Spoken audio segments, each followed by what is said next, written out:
You're listening to Carolina Forest Panther Football on the Carolina Forest Panther Football Network. And it starts right now.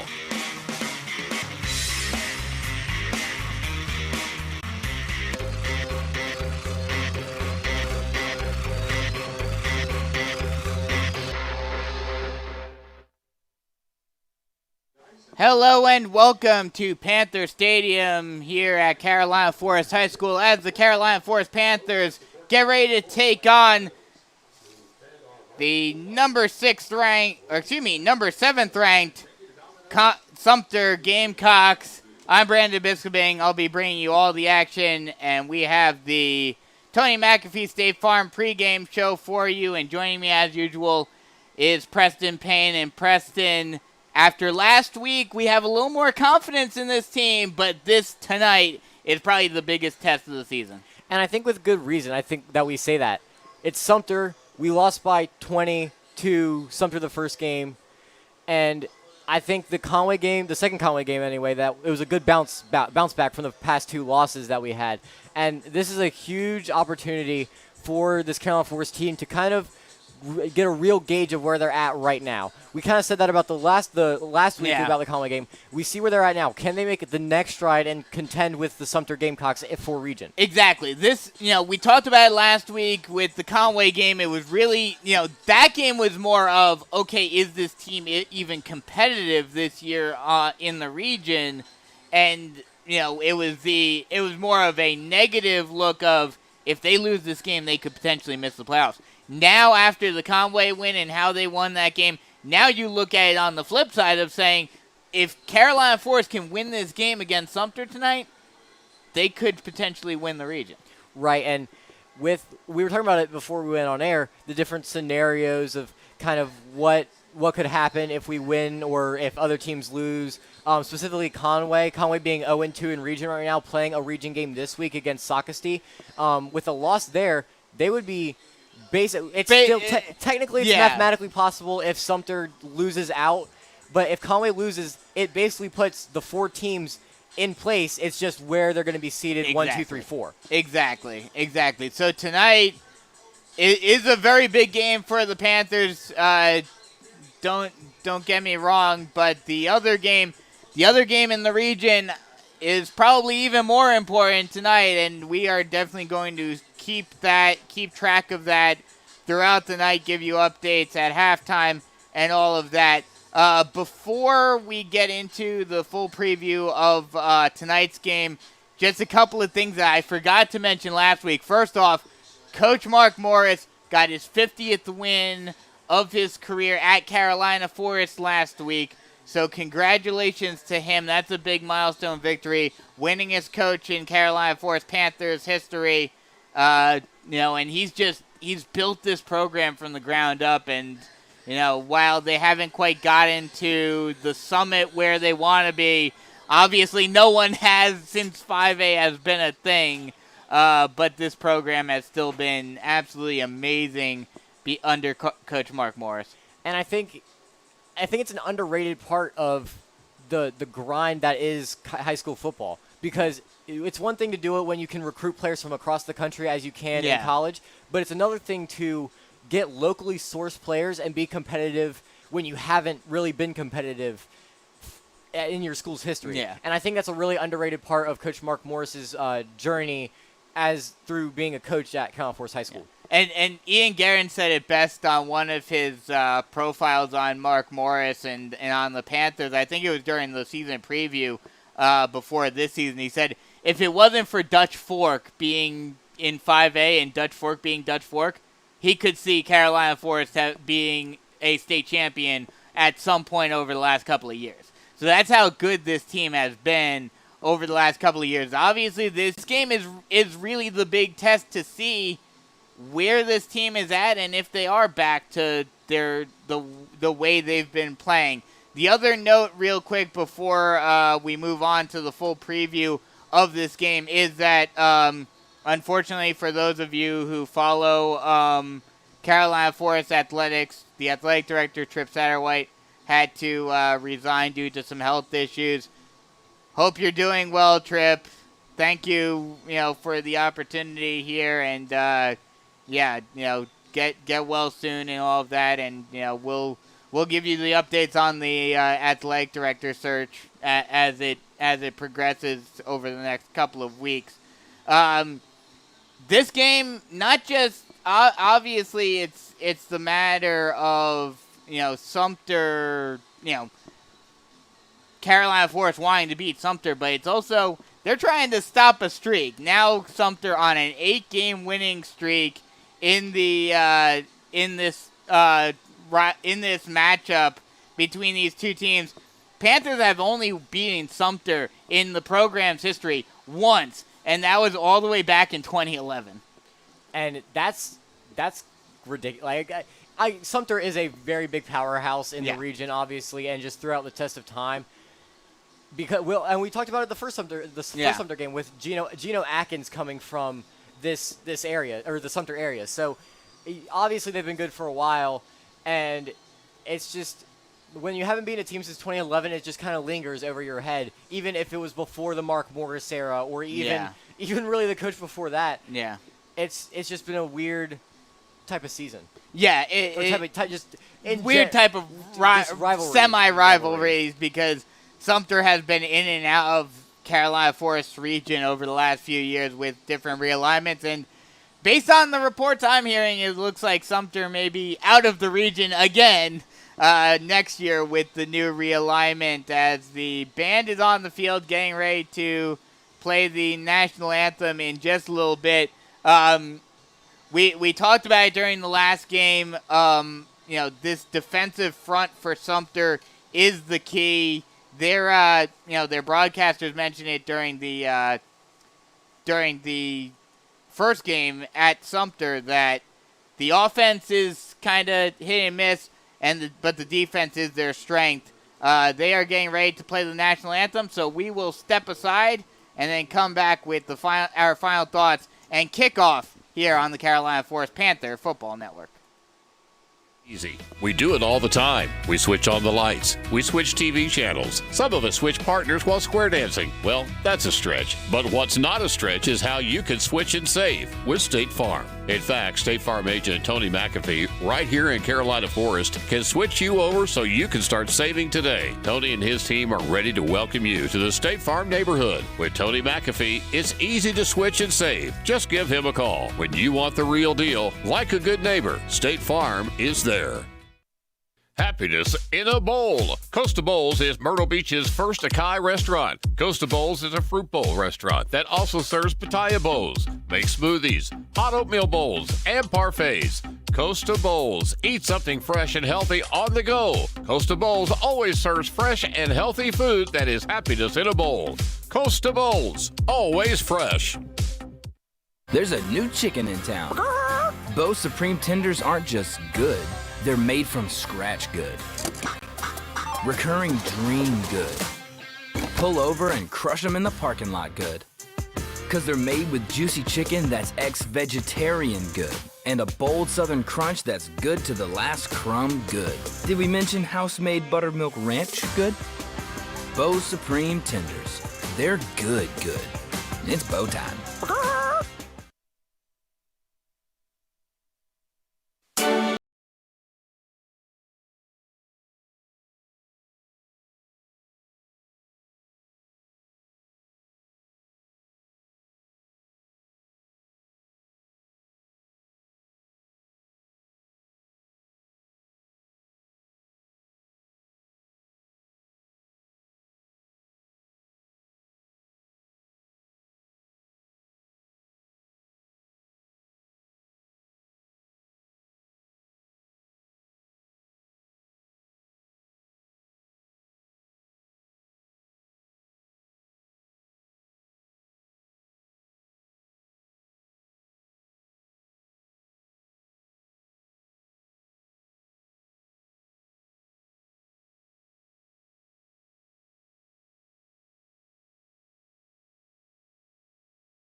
welcome back as we are getting set for kickoff here at Carolina Forest High School. And we have a Grayson McCall sighting this evening coming out here making the, 15-minute drive? But educated guess because he was talking to Luke Janik when Luke Janik went to Coastal for a game and was talking where they were talking at that game. Yeah. So maybe this is for Luke Janik. I mean, this is one of the bigger games for the Panthers, so maybe it's a way of seeing, okay, and considering the pieces that Sumter has on the defensive side, to see maybe he's seeing how Luke Jank does against a strong defensive front. And that's one of those things that as a coach you send your players out so you don't have to type of thing. But I really do wonder if that's what it is. If that's Luke Janik, them seeing the best competition is committed to NC State. He's out for the season due to a torn ACL. But Monteque Rams, getting a lot of offers. He even got another offer earlier this week in Louisville. He's ranked a 4-star according to both ESPN and 24/7 Sports. But not just that, but Zaire Gamble, who dominated against Carolina Forest in the first game, he was rewarded for that performance by as a result of that performance with a offer from Charlotte. Right, and that's kind of been the theme this year with the Conway running back during the first game and the Sumter running back. They've both gotten offers from D1 colleges after the Carolina Forest game. Yeah. And I liked how Carolina Forest kind of responded to that against Conway, where they kind of shut the running game down. Now it's a lot tougher to stop the running game against Sumter. Yeah, obviously, because it's not just Zaire Gamble. Right. Zaire Gamble is the main focus, but Keon Brown ran it well against Carolina Forest as well in the first matchup, so they have a good two-headed monster running back game. And that's going to be an interesting storyline. We talked about it before of, it's going to be a battle between the Carolina Forest offense and the Sumter defense. But now with how Sumter played in the last matchup offensively, you have to wonder if the defense is ready. And they did a lot better last week in that matchup against Conway. So hopefully the defense has built upon those issues they had over the last couple of weeks prior to last week, and the tackling gets better, and then they can stop this two-headed monster. Right, and it's a lot more, like we said, it's a lot more challenging. Sumter versus like the comparisons are none. Yeah. But with Sumter, I think there's kind of some similarities because they're more run-heavy offenses, both of them. You can kind of stack the box. Sumter has some good wideouts that we saw in the first game. But it's going to come down to the run game, kind of like the Conway game. Yeah. And it's going to be, can Carolina Forest tackle? And they showed that they can against Conway, but it's a completely different beast when you're playing Sumter. Absolutely. As Carolina Forest, the Panthers come out of the, I don't want to say tunnel, the string of come through the sheet, pretty much. Come through the sheet and come out onto the field, and we are getting set to start this game. Before this game gets underway, what do the Panthers have to do? I know it's going to be a tall task, but what do the Panthers have to do to win this game? Tackle, and tackle some more. And tackle some more. It's one of those things where if the offense can get a break, because we were talking about that before we went on the air, if the offense doesn't have to be on the field every 5 seconds, they're going to be a lot less tired, and that's going to lead to the offense being able to score some more points, complementary football almost. So it's going to be the defense playing well, and I think that's the key to the game for almost every Carolina Forest game we've called this season. Yeah, absolutely. Carolina Forest will receive the opening kickoff, so Sumter will get the ball to start off the second half. And we are just about set to get underway as Brandon Allen tees up the ball.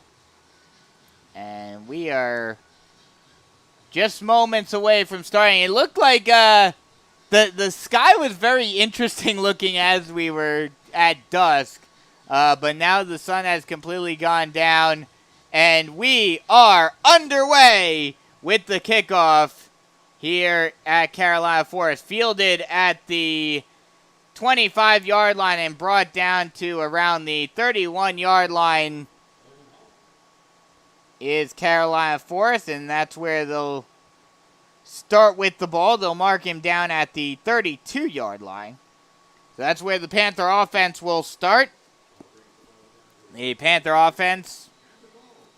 offensive line, Manning Hitt, Bryson Johnson, Cooper Dale, and Rashawn Owens, and Amon Johnson left to right on the offensive line. The wide receivers, Owen Hall, T-Mars McCollum, Anthony Aponte, and Nathan Schuessler, and Luke Janik in the backfield with Scott Saylor as they throw a screen pass over to Khalil Johnson. Or actually, T-Mars McCollum makes the catch, and he will get a gain of about 6. And that was a trips formation to the near side. Yeah. And that was just setting up the 2 wide receivers as blockers and just letting T-Mars McCollum get out in space. So it'll be 2nd and 5, ball on the 38-yard line. Shotgun set, 3 wide on the far side.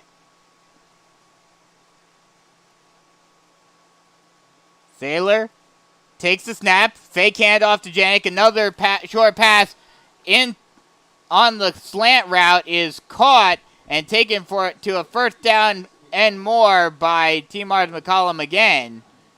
That was number 3. Oh, actually, excuse me. That was Jackson McCoy. That was Jackson McCoy who made that catch. Jackson McCoy just ran a seam route right up he was in the slot, and he set up just a kind of a go, but he went up the hash marks where they would be if there were hash marks here at Carolina Forest.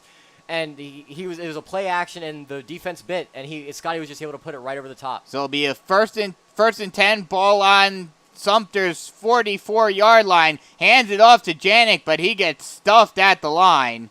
And the ball might have been out. No whistle yet, no indication on, I believe Carolina Forest did recover it. Yes, they did.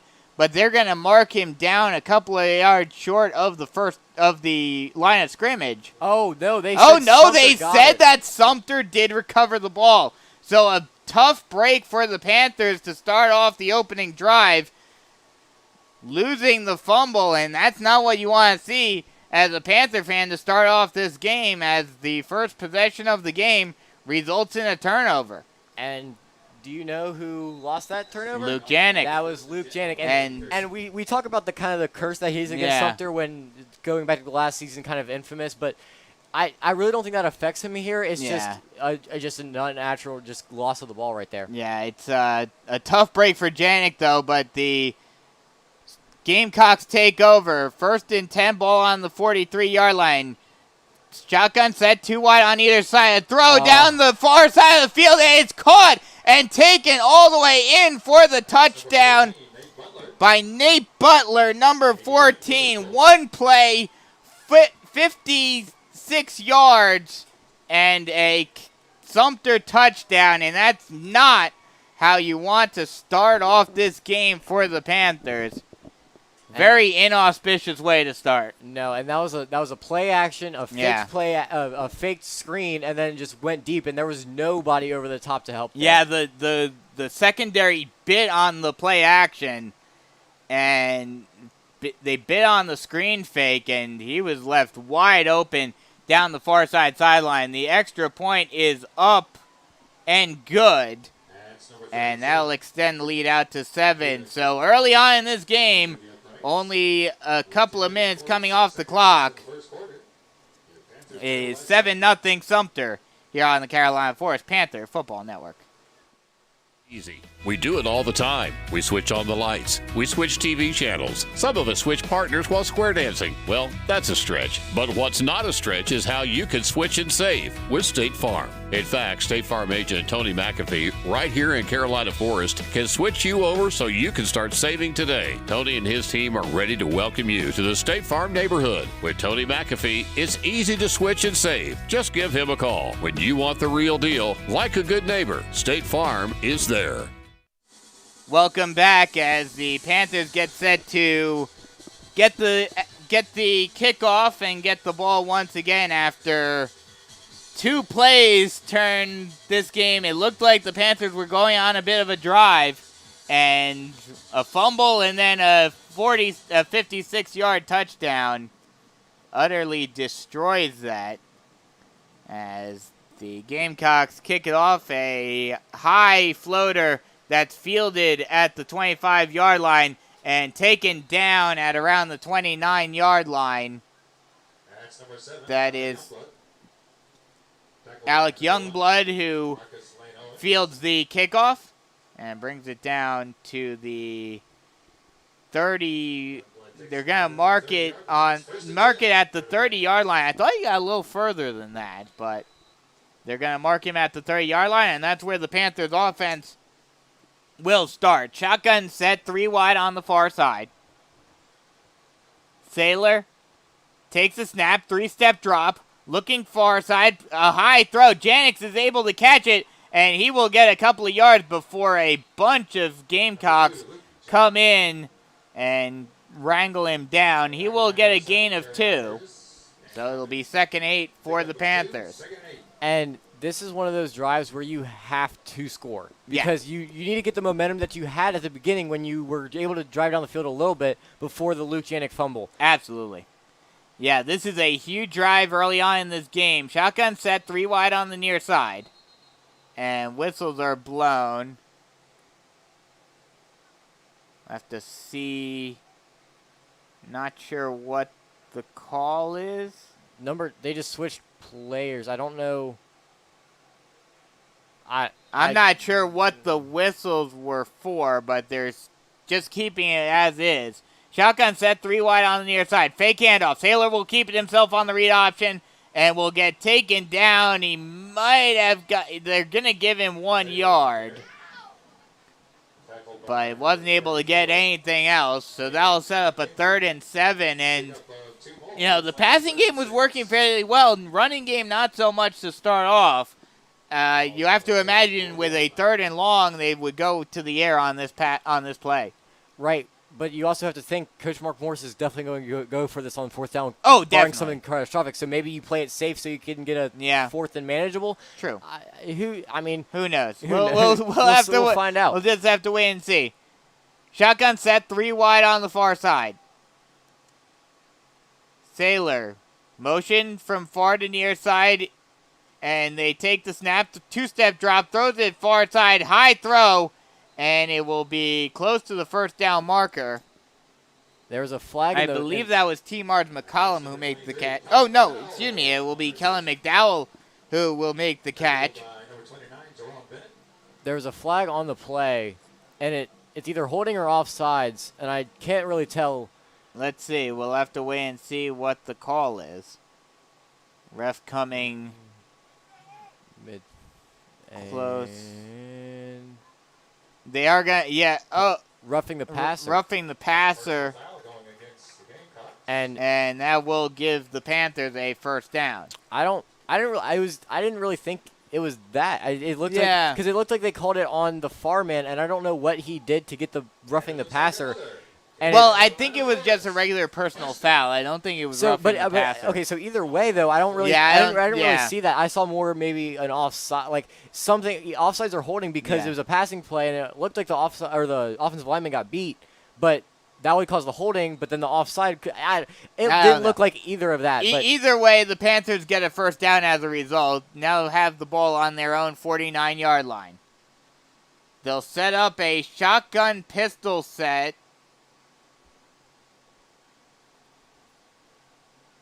They'll go with the speed option, pitches it out to Johnson. Johnson gets held up right at the line of scrimmage, though.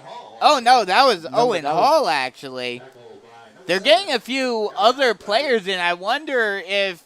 And Khalil Johnson's on the sideline. I see his number 5 jersey right there. So they're just getting new players in the game. They've been getting a lot of new players into this game thus far, but they will mark him down at the line of scrimmage. So it's 2nd and 10.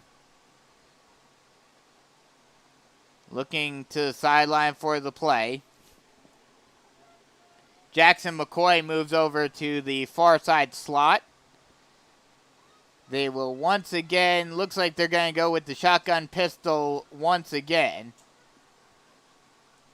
Janik, 2 Sailors left. They'll hand it off to Janik. Janik will get stood up at the line of scrimmage again.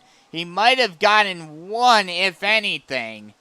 They will give him maybe about half of a yard, but that'll set up a 3rd and 9 for the Panthers, and they're just not able to, outside of that penalty, the lucky break was the penalty, they haven't really been able to get much of anything going on the ground in this possession. And that's kind of concerning when you have Luke Janik in the backfield and you're not really able to get anything going. And I think that's because the Sumter defensive line is getting pushed back on the Carolina Forest offensive line, which does not help Luke Janik's chances. No.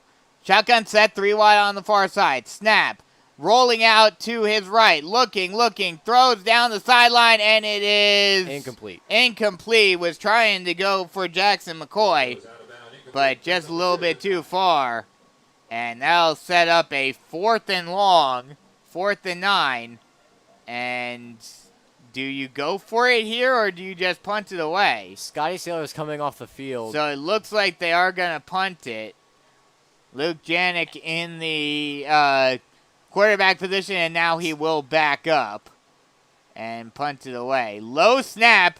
Janik is able to get it off. A great punt. What a punt. And it will roll into the end zone. It looked like it was about to deaden right on the 1-yard line, and the momentum just took it a tiny bit too far over the goal line, and Sumter will get the ball at the 20.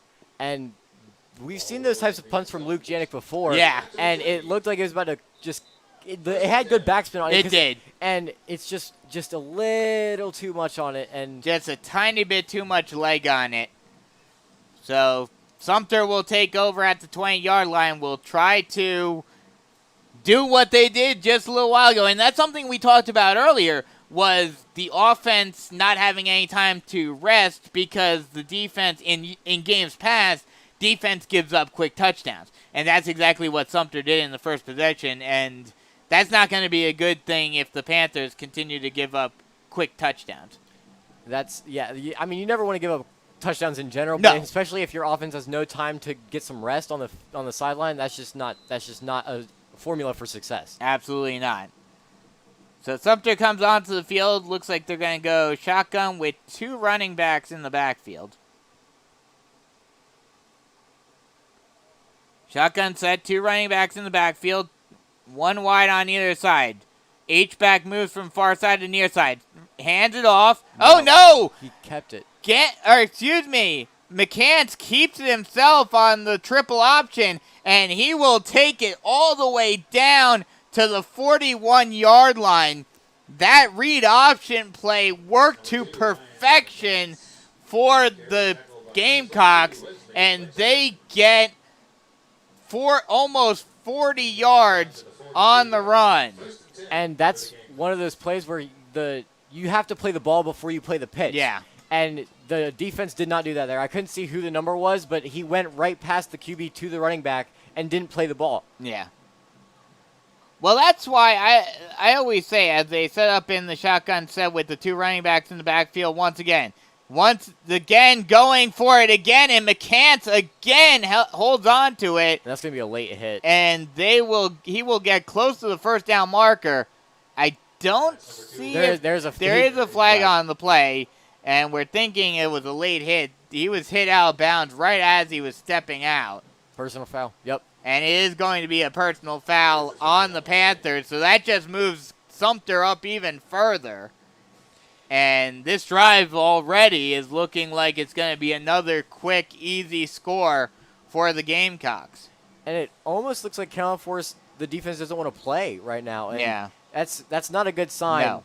After you looked good against Conway, and now you're just dead in the water, it looks like, against Sumter. So they'll mark the ball on the 19-yard line. Gamecocks already in the red zone. This time going with one running back in the backfield. H-back, they'll go with the jet sweep. Hands it off. Who dominated the first game between these two. Seems like McCants and Gamble are doing it again. And another first down for Sumter. It'll be first and goal from the 3-yard line. And that was just, it was almost like Kickoff worst of old. Just they had two people on the ball with a position to tackle, and they just could not tackle and get them down anywhere farther from the goal line. Looks like they're going to go with the Wildcat here. This is something that gave the Panthers a lot of problems in the first matchup. Gamble with the ball, and whistles are blown. Looks like it's going to be a false start on Sumter. And you are right. Yep. And it's not like it's a huge break for the Kickoff Force. But defense. it's something. And you have to build on something that because you haven't really done anything in the first quarter. We're only halfway through the first quarter, and it's down 7-0, and they're in first and goal territory. So it's like you have to build on something. And I think this is what they need to build on right now. So they'll move them back to the 8-yard line. They decide not to stick with the Wildcat formation as McCants goes back behind center. They'll hand it. Oh, no. They run the read option again, and McCants keeps it and is taken down at around the 2-yard line. So he gets the yards back that they gave up on the false start. But there was a holding on the play. They threw the flag down. They just signaled holding. That's going to push him. That pushes them right back. And that's this is just self-inflicted wounds by Sumter. I don't feel any better. But, maybe that's what the Panthers need in order to be able to stay in this game. But that doesn't make me really feel any better about how the defense is playing. No. I agree with you there. You got to build on something, and self-inflicted wounds are not a way to win. So it'll be first and goal from the 18-yard line.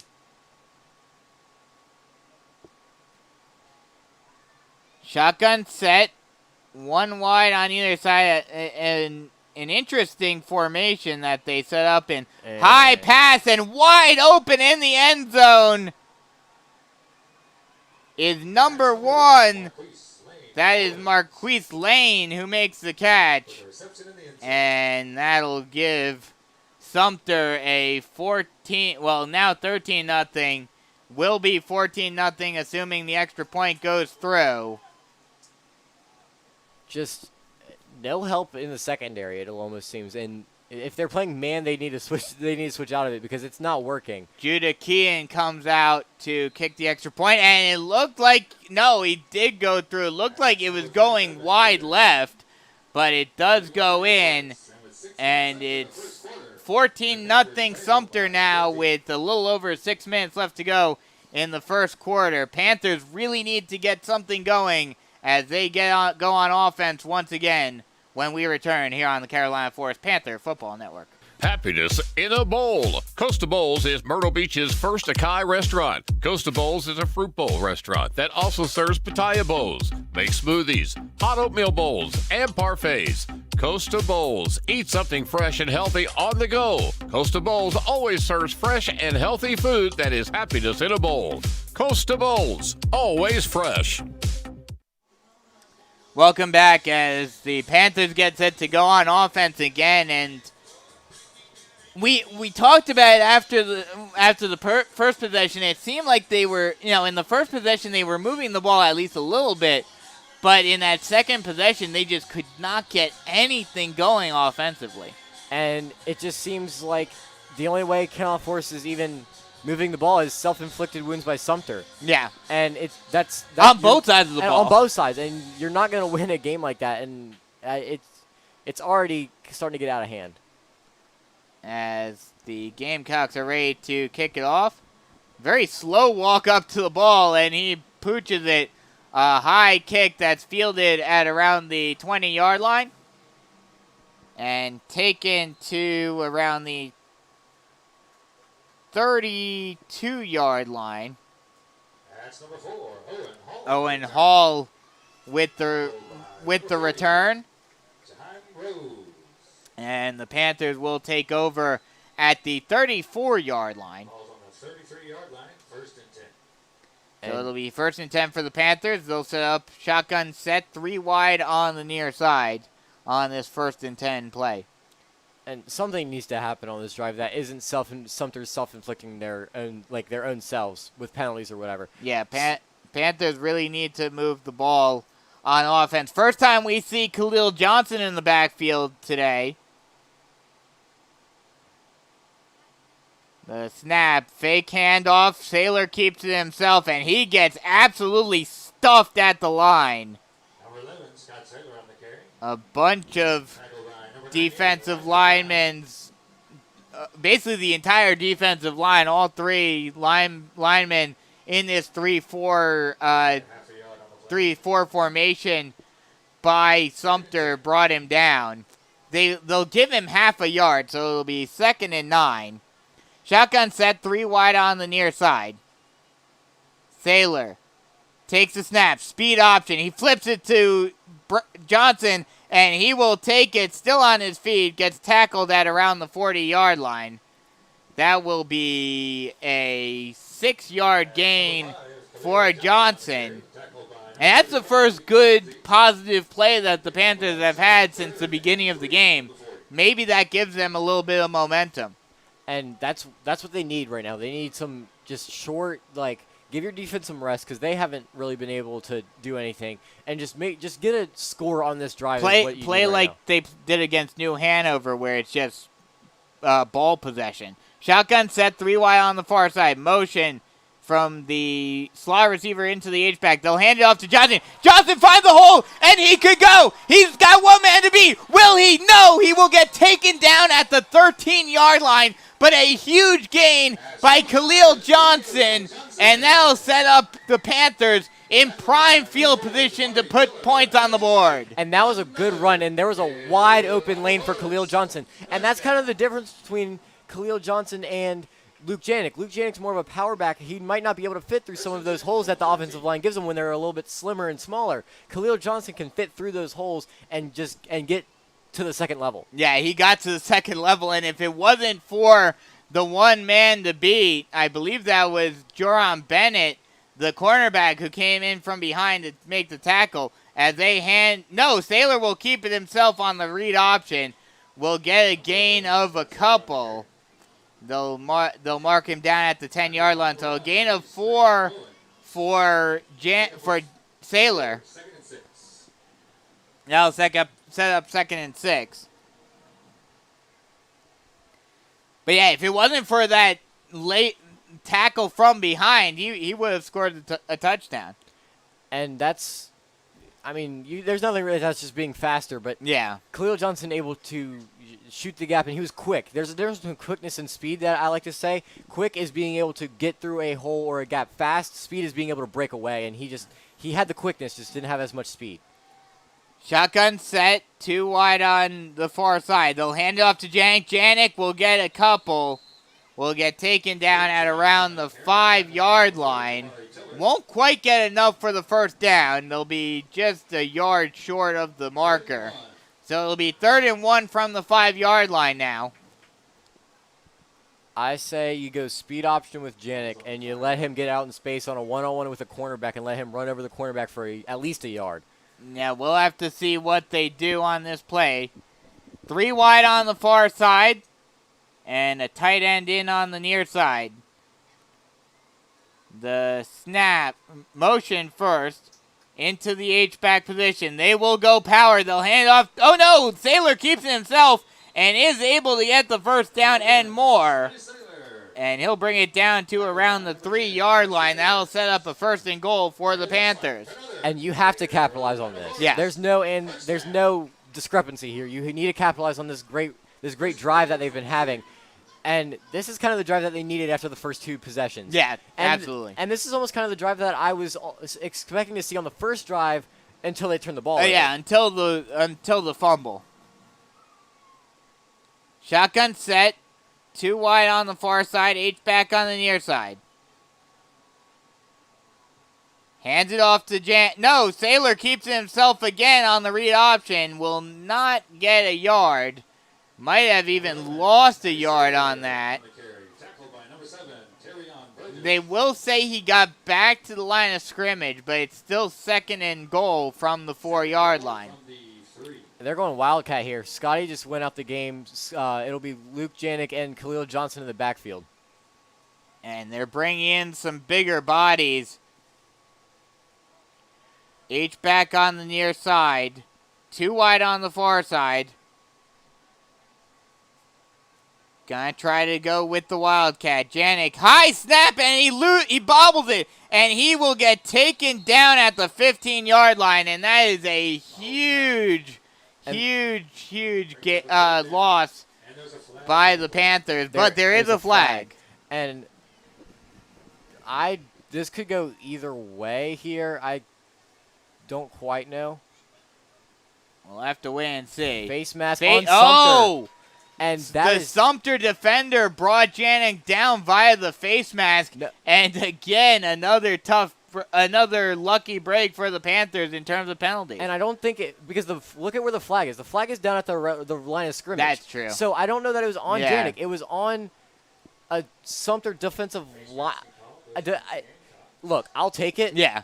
And just maybe some undisciplined football right there, but that's a good way to kind of cancel out that. They that still lose a couple of yards though, but it's not from the 15. But not quite to the 15. So it'll be 2nd and goal from the 7 now. And looks like they're going to go with the Wildcat formation once again. Janik still in at quarterback. H-back on the near side, 2 wide on the far side. Janik takes a snap, fakes the handoff, tries to take it himself, but he gets blown up at the line of scrimmage by Zaire Gamble. And that was a limited game there. And when do you go triple option? Because that's what's worked around the goal line. And you have Khalil Johnson and Luke Janik, and Scotty goes back in. So maybe we see but it looks like Janik's coming out of the game, so we are not getting the triple option. I don't know, because that's what's worked around the goal line in the recent weeks. Yeah. So I was hoping to see it. I guess we won't. We'll probably try to go speed sweep here. We'll see. Snaps. They will go speed option. They pitch it out to Johnson. It's on the ground, and it's recovered by Sumter. Jabari Tiller comes up with it on the errant pitch by Saylor, just a little too far out in front of Johnson, and it bounced along the ground, and Jabari Tiller is able to come up with it right before it goes out of bounds.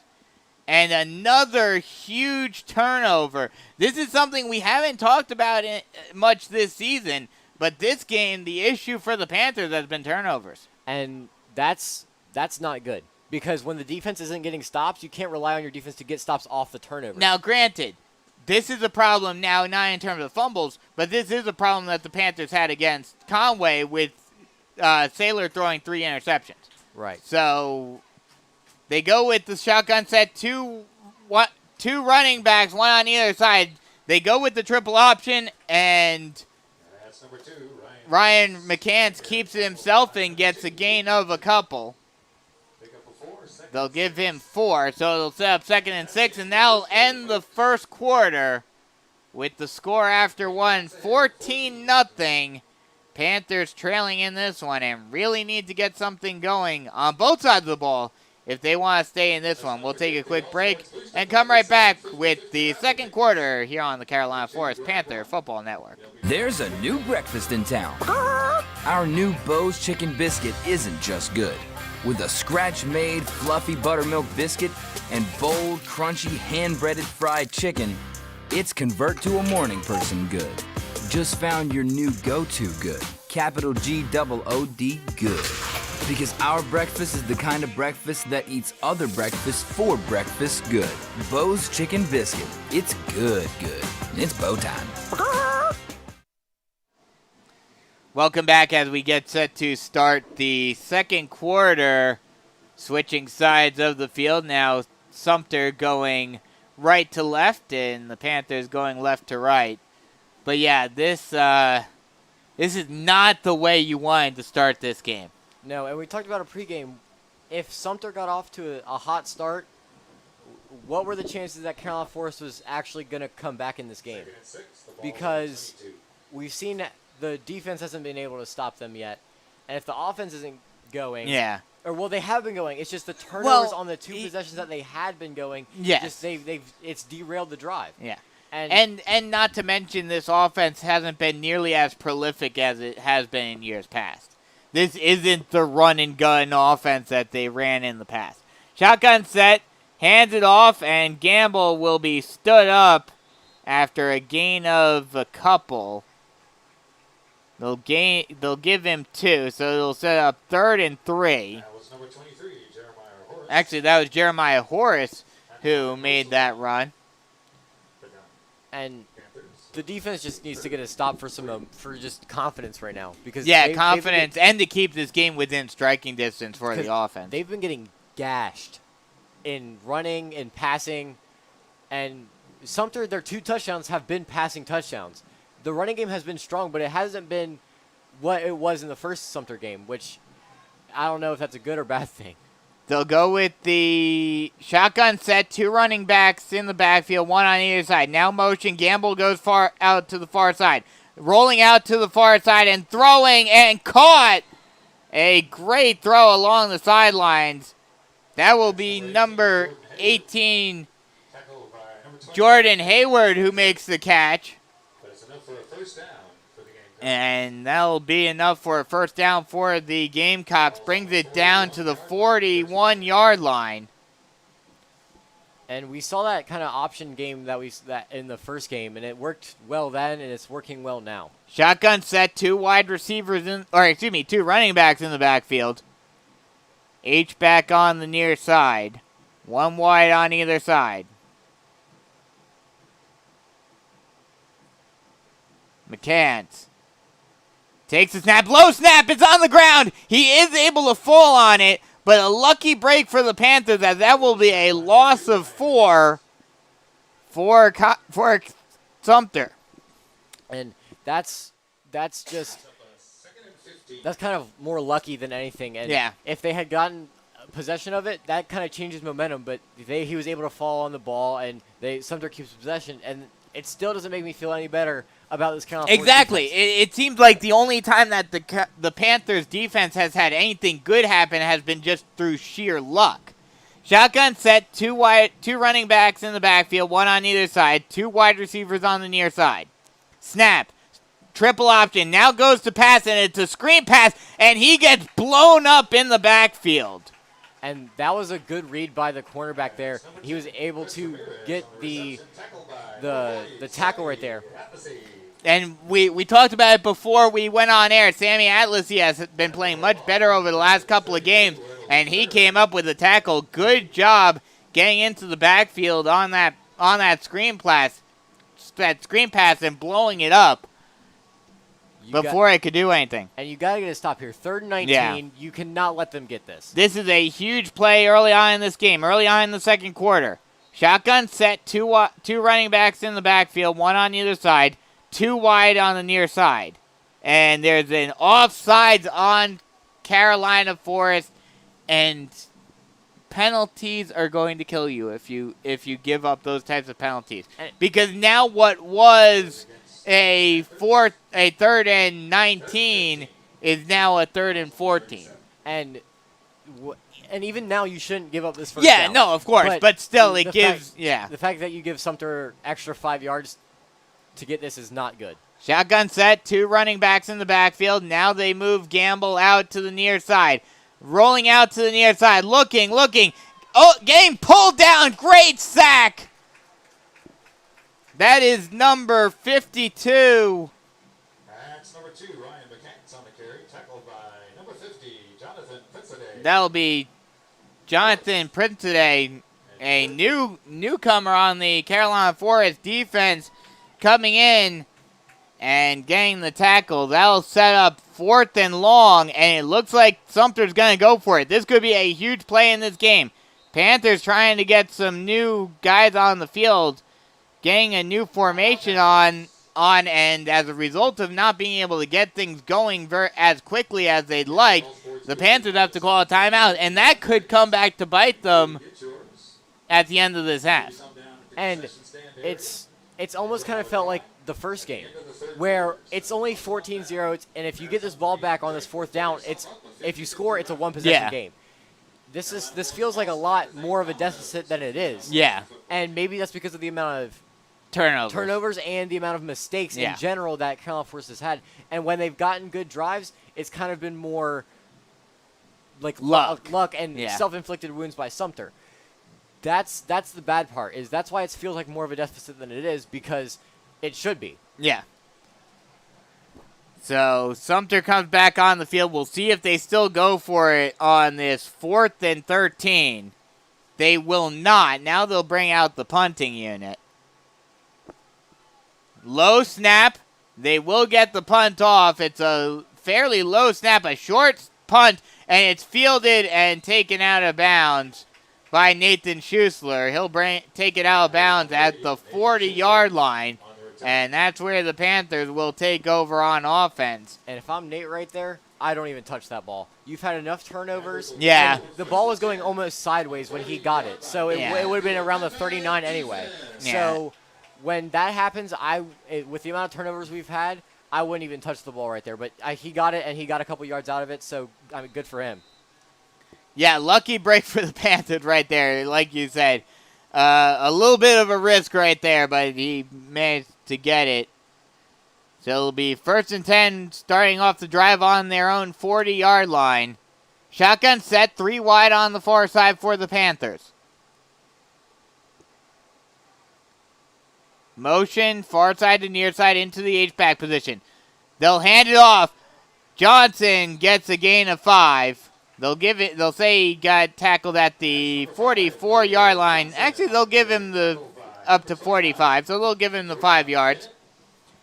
So a good 5-yard gain, that's what you need. Just, move the ball down the field, just slow, methodical, matriculate the ball down the field, as they like to say, and just keep the offense on the field. And what I'm noticing, if they choose to use it, T-Mars McCollum with his speed, he's one-on-one on the outside. If they choose to pass the ball here, he's one-on-one on the outside right now. Shotgun set, 3 wide on the far side. They move the slot receiver into the H-back position. They'll go speed option. Saylor keeps it himself, will get the first down, and will get taken down at the 49-yard line, just in front of the first down marker. And they will mark it basically right in between the 49 and the 50-yard line. And pretty much on the 50-yard line. Yeah, and that's where you want to go with that, because Scotty, that was a good read by Scotty after the mistake on the missed pitch. He was able to take it and get the first yard. Yeah, sometimes on those speed options, shotgun set 2 wide on the far side. They'll hand it off to Johnson. Johnson will get a gain of about 2. They'll only give him 1, actually, so it'll be 2nd and 9. But on those speed option plays, sometimes as the quarterback, even if you know that there's a defender right in front of you, sometimes you need to hold on to the ball to make sure that you don't have an errant flip that, gets on the ground and gets recovered by the defense. Shotgun set, 3 wide on the far side.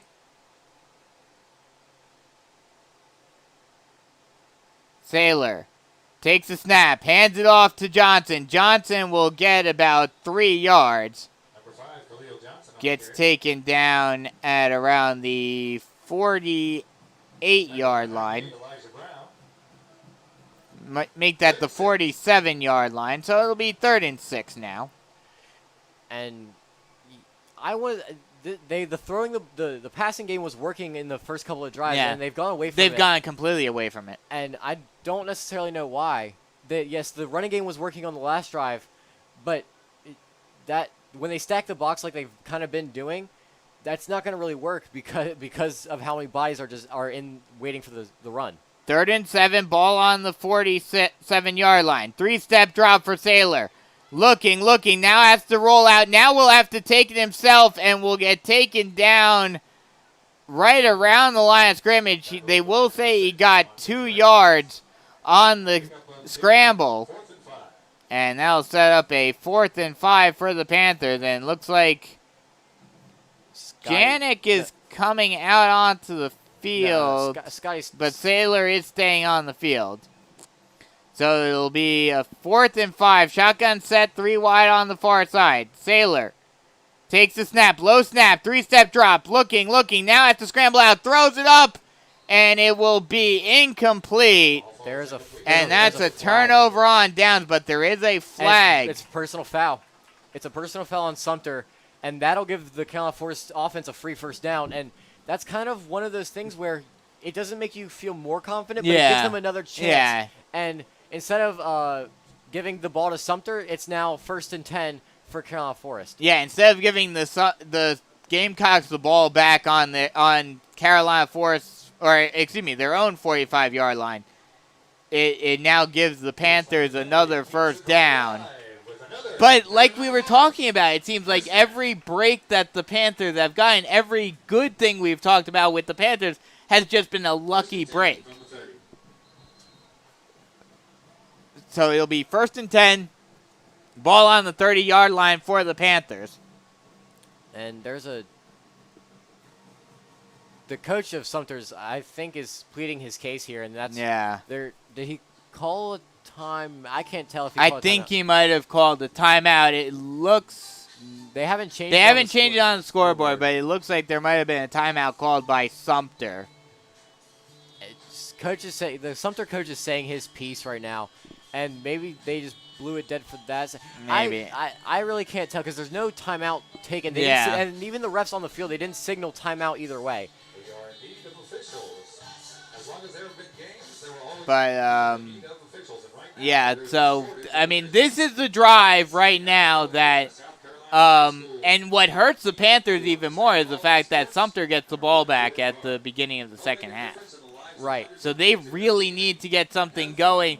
Luckily, they got the stop in the last drive defensively. So that's something to be thankful for. So now if the Panthers can score here and get another stop, it's just a one-possession game. Right. But they really need to get this. They really need to score on this drive. But what that is setting up is the defense having to get 3 straight stops. Yeah. And from what I've seen from the defense so far, I'm not sure if they'd be able to do that. Because they'd get it at the start of the second half, and they might have a chance to score at the end of this half. So if the defense can do that, that's great. That's amazing. But if they can't, you're setting up Sumter to have maybe a 3-possession lead. Which probably would be an insurmountable lead. Right. They'll go shotgun pistol. 2 wide on the near side. Snap. High snap. Saylor gets hit in the backfield. Absolutely gets destroyed in the backfield by Taylor Roach. Or Tajon Roach, excuse me. And that was a speed option there, but he had nowhere to pitch the ball. And there was a defender right in front of him. Yeah, Tajon Roach was just right there to take him down before Saylor could do anything with the ball. They'll go shotgun, 2 wide on either side. Khalil Johnson in the backfield with Saylor.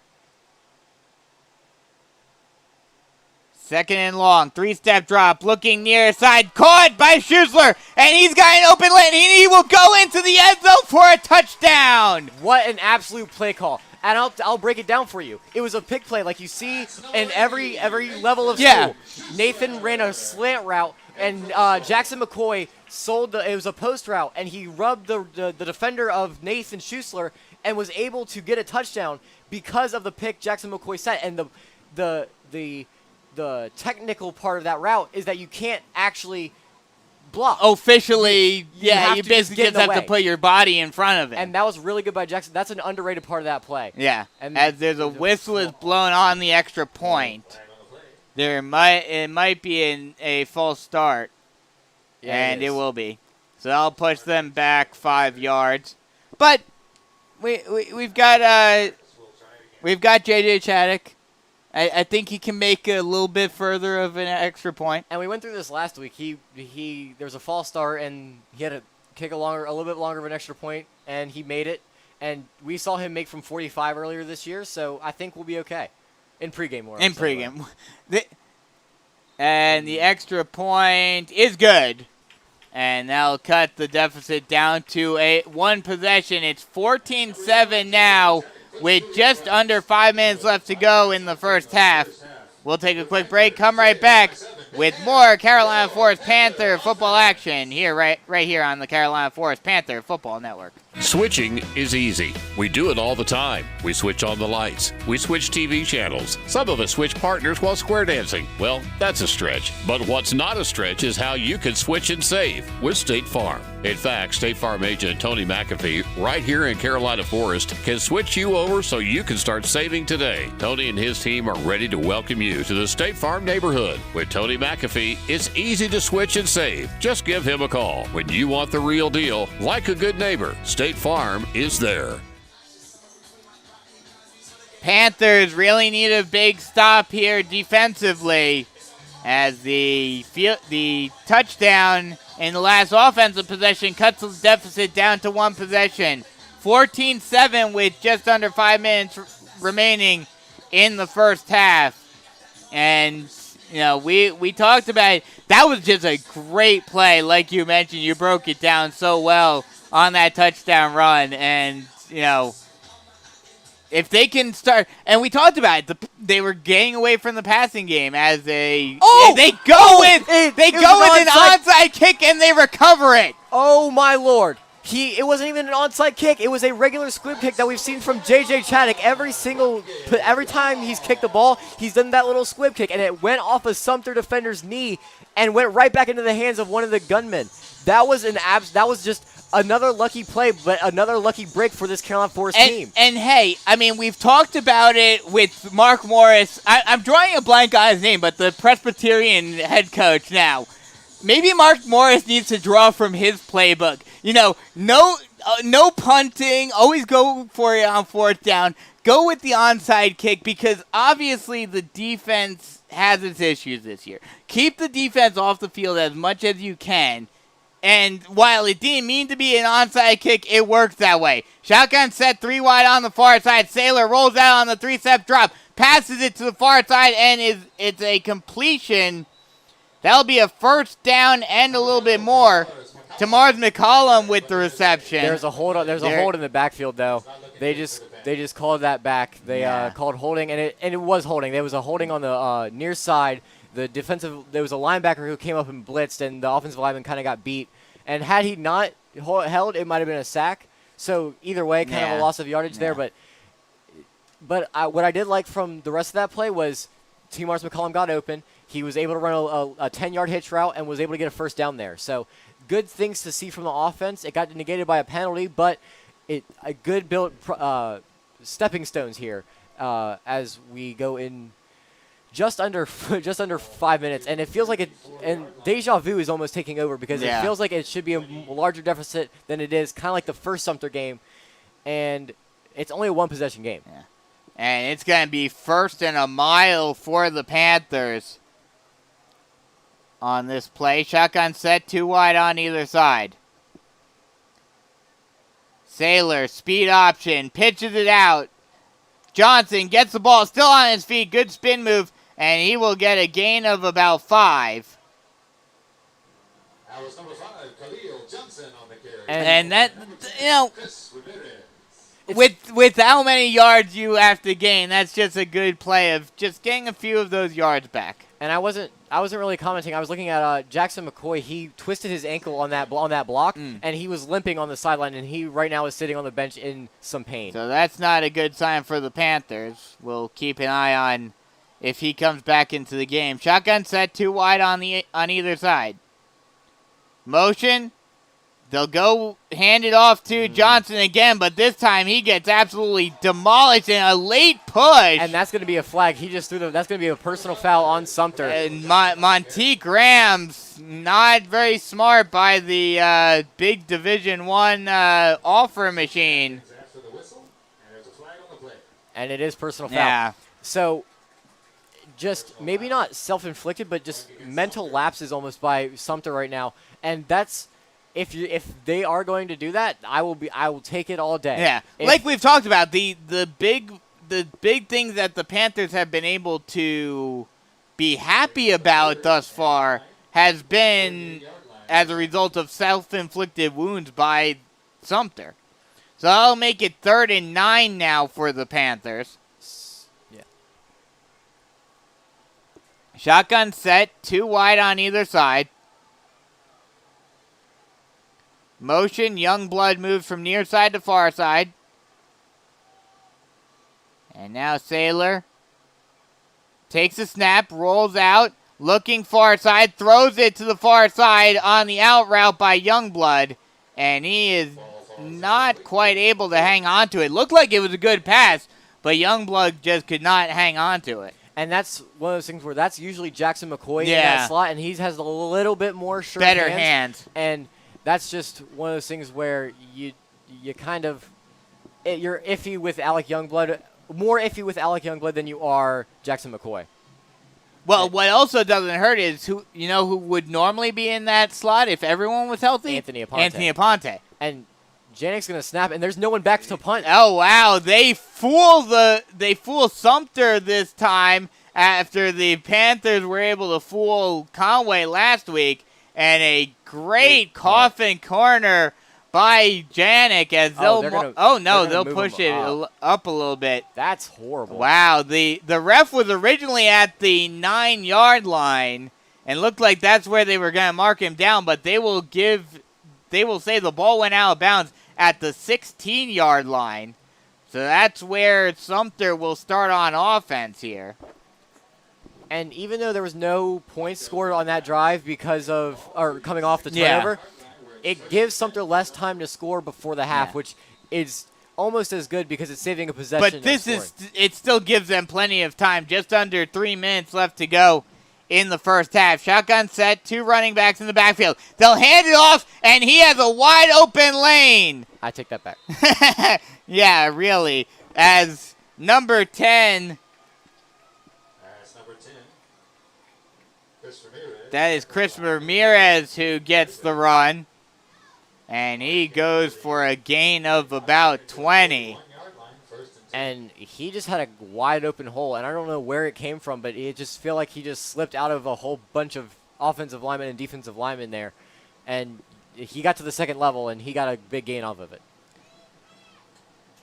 Shotgun set. 2 H-backs as they run the jet sweep with Gamble. Gamble trying to stay on his feet, and now a prowl of Panthers pushes him back as he gets a gain of about 5. So that'll set up 2nd and 5 for the Gamecocks. Ball on the 46-yard line of Sumter. Shotgun set, 1 wide on either side. Actually, now 2 wide on the near side with the motion offense. McCann's now looking over to the sideline again, getting the play call. Just under 2 minutes to play, and this is going to be kind of the hurry-up offense from Sumter from now on. Snap by McCann's 5-step drop, looking down the middle of the field, and he will get stuffed in the backfield for a loss of about 5. That will be number 50 taking him down. And that it almost looked like he got tripped up by his own offensive lineman and then was stumbling and then got taken down by number 50. Either way, that was a great way to be there, and there was pressure on that play, which forced him to step up, which caused the trip on his own offensive lineman. So it'll be a 3rd and long, 3rd and 12. And if you're Carolina Force, you need to get a stop here just so that they don't get a score before the half and make it a 2-possession game when they get the ball back. And timeout, Carolina Forest. Timeout will be called by Carolina Forest with just under a minute left to go in the first half. And we talked about it before. The problem that the Panthers have now is that even if they do manage to get a stop here, which they have the opportunity to, it's 3rd and long. Even if they get the stop here, Well, first off, let me ask you a question. If they get the stop here and the Panthers get the ball back with, 45 seconds left, do you go for it? No. No.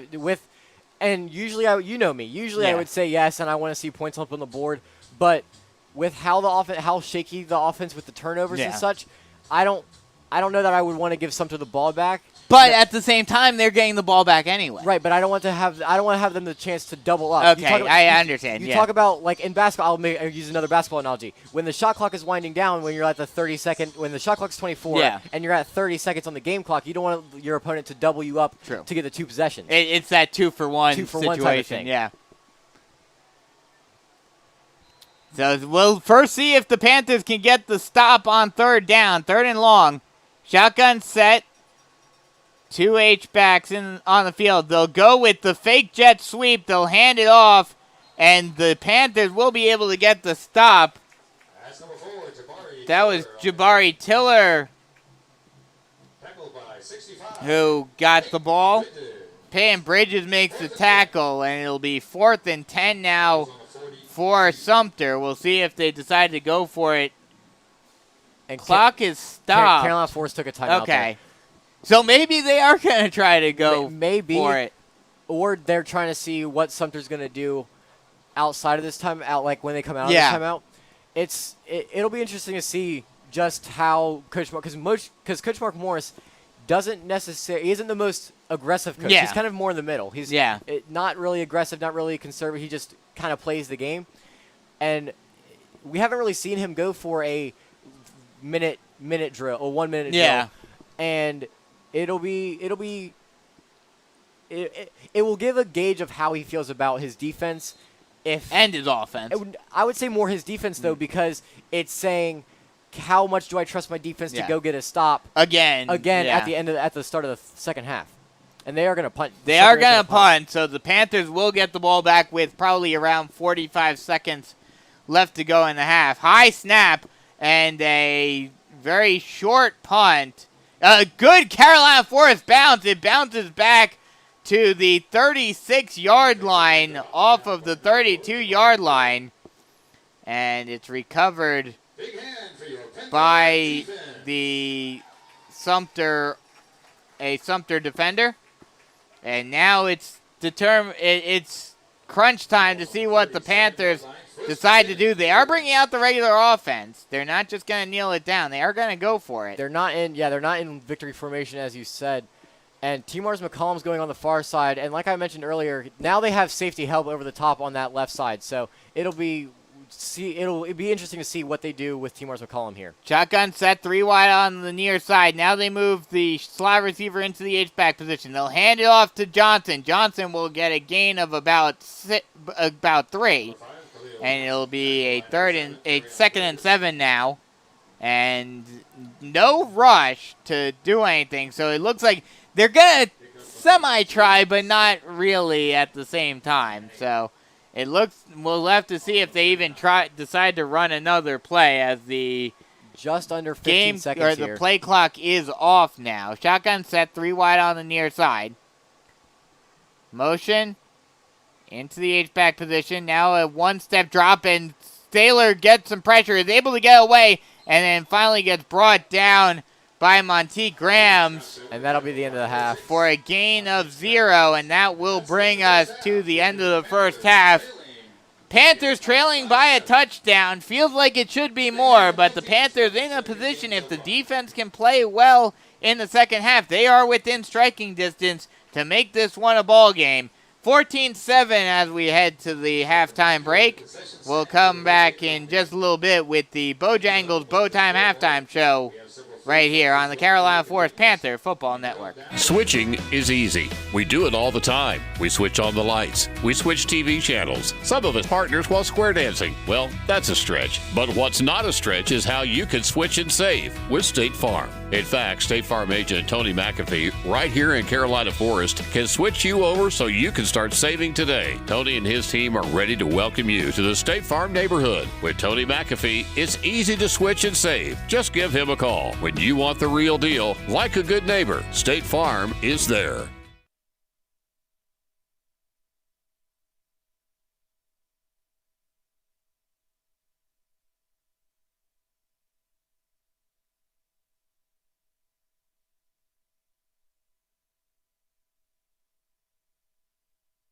Happiness in a bowl. Costa Bowls is Myrtle Beach's first Acai restaurant. Costa Bowls is a fruit bowl restaurant that also serves pitaya bowls, makes smoothies, hot oatmeal bowls, and parfaits. Costa Bowls. Eat something fresh and healthy on the go. Costa Bowls always serves fresh and healthy food that is happiness in a bowl. Costa Bowls. Always fresh.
There's a new chicken in town. Bo's Supreme Tenders aren't just good, they're made from scratch good. Recurring dream good. Pull over and crush them in the parking lot good. Cause they're made with juicy chicken that's ex-vegetarian good. And a bold southern crunch that's good to the last crumb good. Did we mention house-made buttermilk ranch good? Bo's Supreme Tenders. They're good. It's Bo time.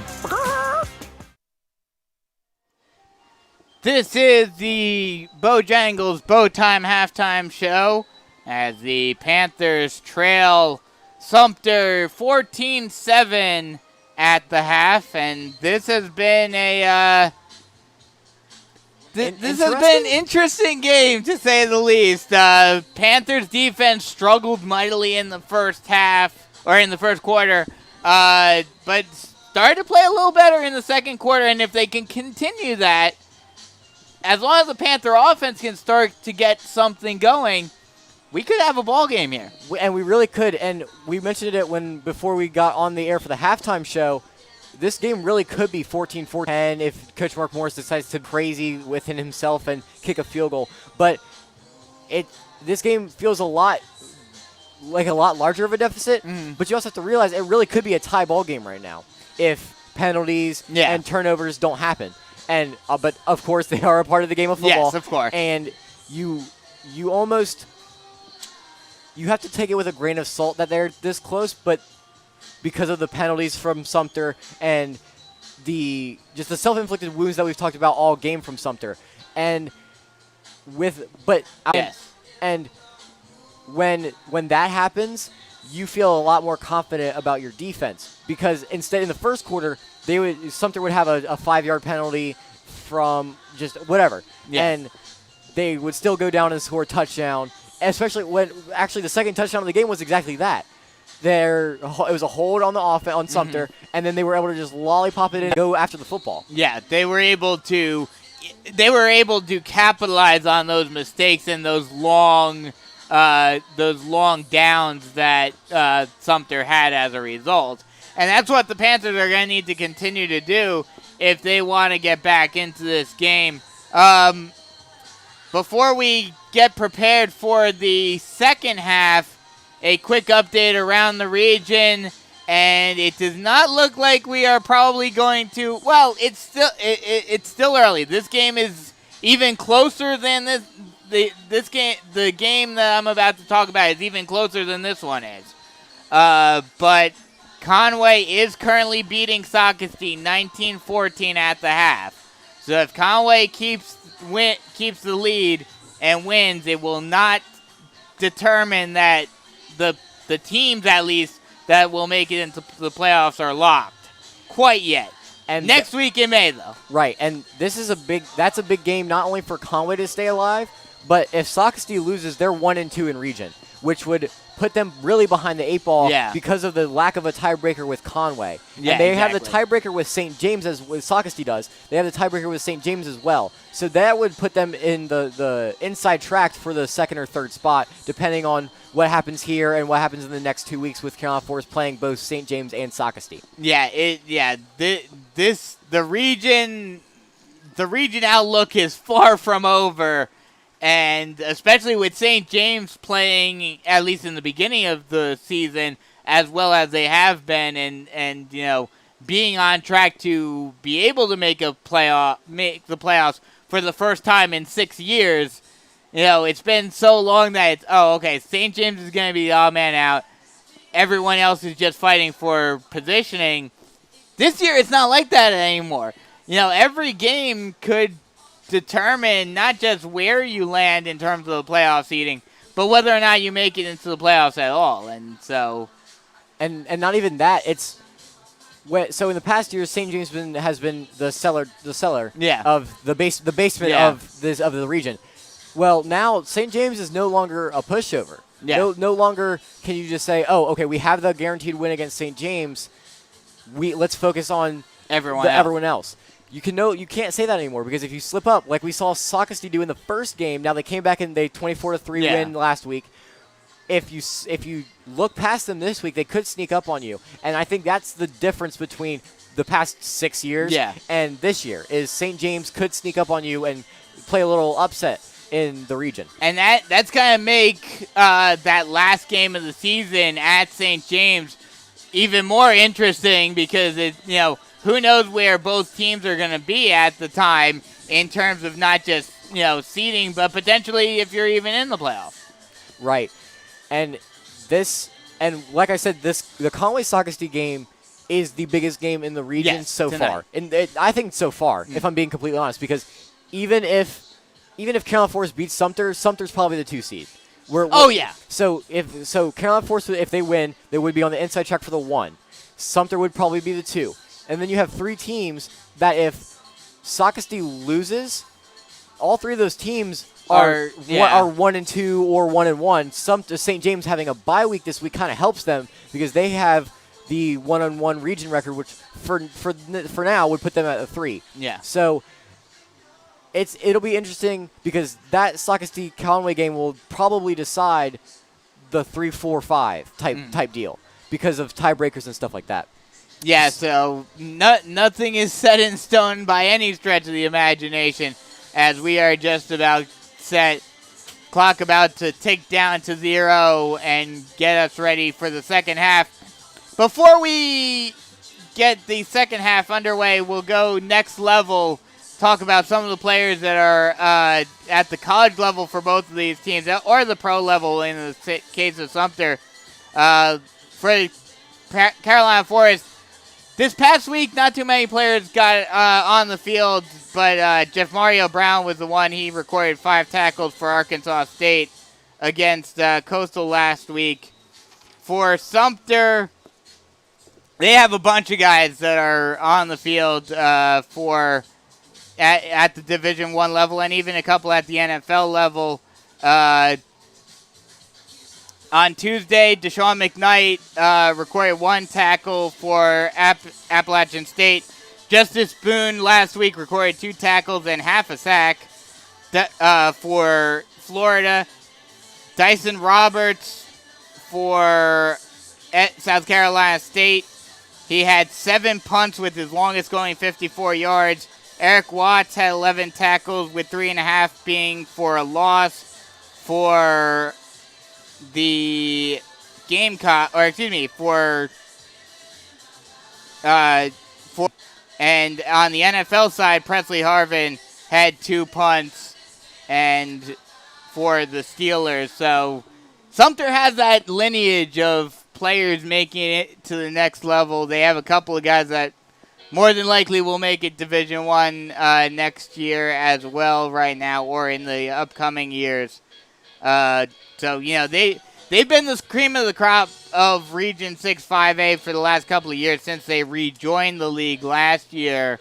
But Carolina Forest still in a position that they can negate that and potentially set themselves up for being the region champions this year. We talked about it at the beginning of the game, but now looking at how the game has gone in the first half, what are the keys for the Panthers to pull off this upset? Have they really changed? No. Defense, and some more defense. Yes. And if they continue playing like they did in the second quarter, this is a completely different ball game. And the offense has been able to, we talked about this before we went on the halftime show, they've been able to get drives going. It's just finishing them off is the hard part because they finish them just not in the way you want them to. They finish them in turnovers instead of touchdowns. Yeah. And when those two are flipped, it's a completely different ball game. You saw the first drive of the game, we were driving. We were getting some good yardage. Luke Janik fumble. That stops the drive. That gives Sumter a touchdown on the other end. That's 7-0. Then it could have just as easily been flipped. It could have been 7-0 Carolina Forest our way. And then you have the fumble down near the goal line that could have been a touchdown. If Coach Mark Morris was feeling froggy, he could have kicked a field goal. That's way out of his realm of possibility. Yeah. But it could be, like I've said, this game could be 14-10, 14-14, and realistically, it could be 14-7 without and I'll continue to go this route. Jackson McCoy on that pick play, probably one of the smartest plays that I've seen in a high school sports game. Absolutely. Because even NFL players get flagged for pick plays and offensive pass interference on those types of plays. Yeah, and he did it absolutely perfectly. Right. But, yeah, as the clock expires, getting set for the second half, I definitely agree with you. Defense is the key. But the other thing, like we were talking about, I think the other key is going to be avoiding penalties. Yeah. Or not avoiding penalties, avoiding turnovers, rather. Avoiding turnovers. Because those, like you mentioned, those 2 turnovers, those 2 fumbles are pretty much the deciding factor in this game right now. Right. And I would say with penalties, though, take advantage of the penalties that Sumter's giving you. Because we've seen that Sumter has not been playing really heads-up football. They've had penalties after the whistle. They've had before the snap penalties. They've had personal foul penalties on just really weird stuff. Yeah. And that if you're playing heads-up football, you don't have. So you have to take advantage of those penalties. So this has been the Bojangles Bowtime Halftime Show. We'll take a quick break and come right back with the beginning of the second half right here on the Carolina Forest Panther Football Network. There's a new breakfast in town. Our new Bo's Chicken Biscuit isn't just good. With a scratch-made, fluffy buttermilk biscuit and bold, crunchy, hand-breaded fried chicken, it's convert to a morning person good. Just found your new go-to good. Capital G-O-O-D good. Because our breakfast is the kind of breakfast that eats other breakfasts for breakfast good. Bo's Chicken Biscuit. It's good. It's bow time. We are getting set. It's taking them a little longer. The clock the clock expired seemingly for the first half or the second half to begin a few minutes ago. But now they've started the clock yet again. Looks like the refs are looking at something on the field. Not sure what exactly. But hopefully we'll get the second half underway in just a moment. Yeah, usually they have like an 8-minute timer for actual halftime and then 3 minutes to warm up. But now they've had their second 3-minute period. Yep. And Yeah, the refs are definitely looking at something on the field, and it might just be a divot. Yeah. The field conditions here Are until they get amazing. They're great, and until they get the turf in, it'll be a little bit. The field conditions will probably still be a little worse. Yeah. We were basketball conditioning. We were running the snake where you go 5-yard line and then over. Yeah. And the field was a little rough. I'm not gonna lie. And it wasn't us.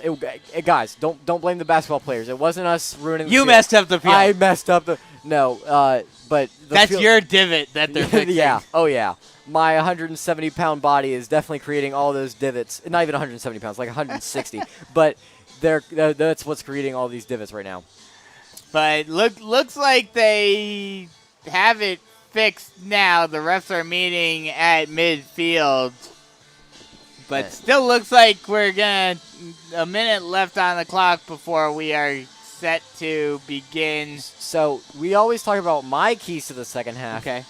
I know you'll probably feel the same way as I did, but what are your keys to the Well, I second half? basically said it before. I said defense. Defense has to continue to play the way they played in the second quarter, and then not giving up turnovers, not having turnovers. Right. So, I think if there was an offensive key to the game for me, it would be pass the ball. Where has the passing game? Because it worked the first drive. It worked. It worked to get the touchdown. Right. It worked to get the touchdown. The secondary obviously is not the strong suit of the Sumter defense. It's the D-line and the middle linebackers. So when's the top going to come off of this defense? And that's going to open up the run game because they're not going to be able to stack the box like they have been. 7, 8 players in the box.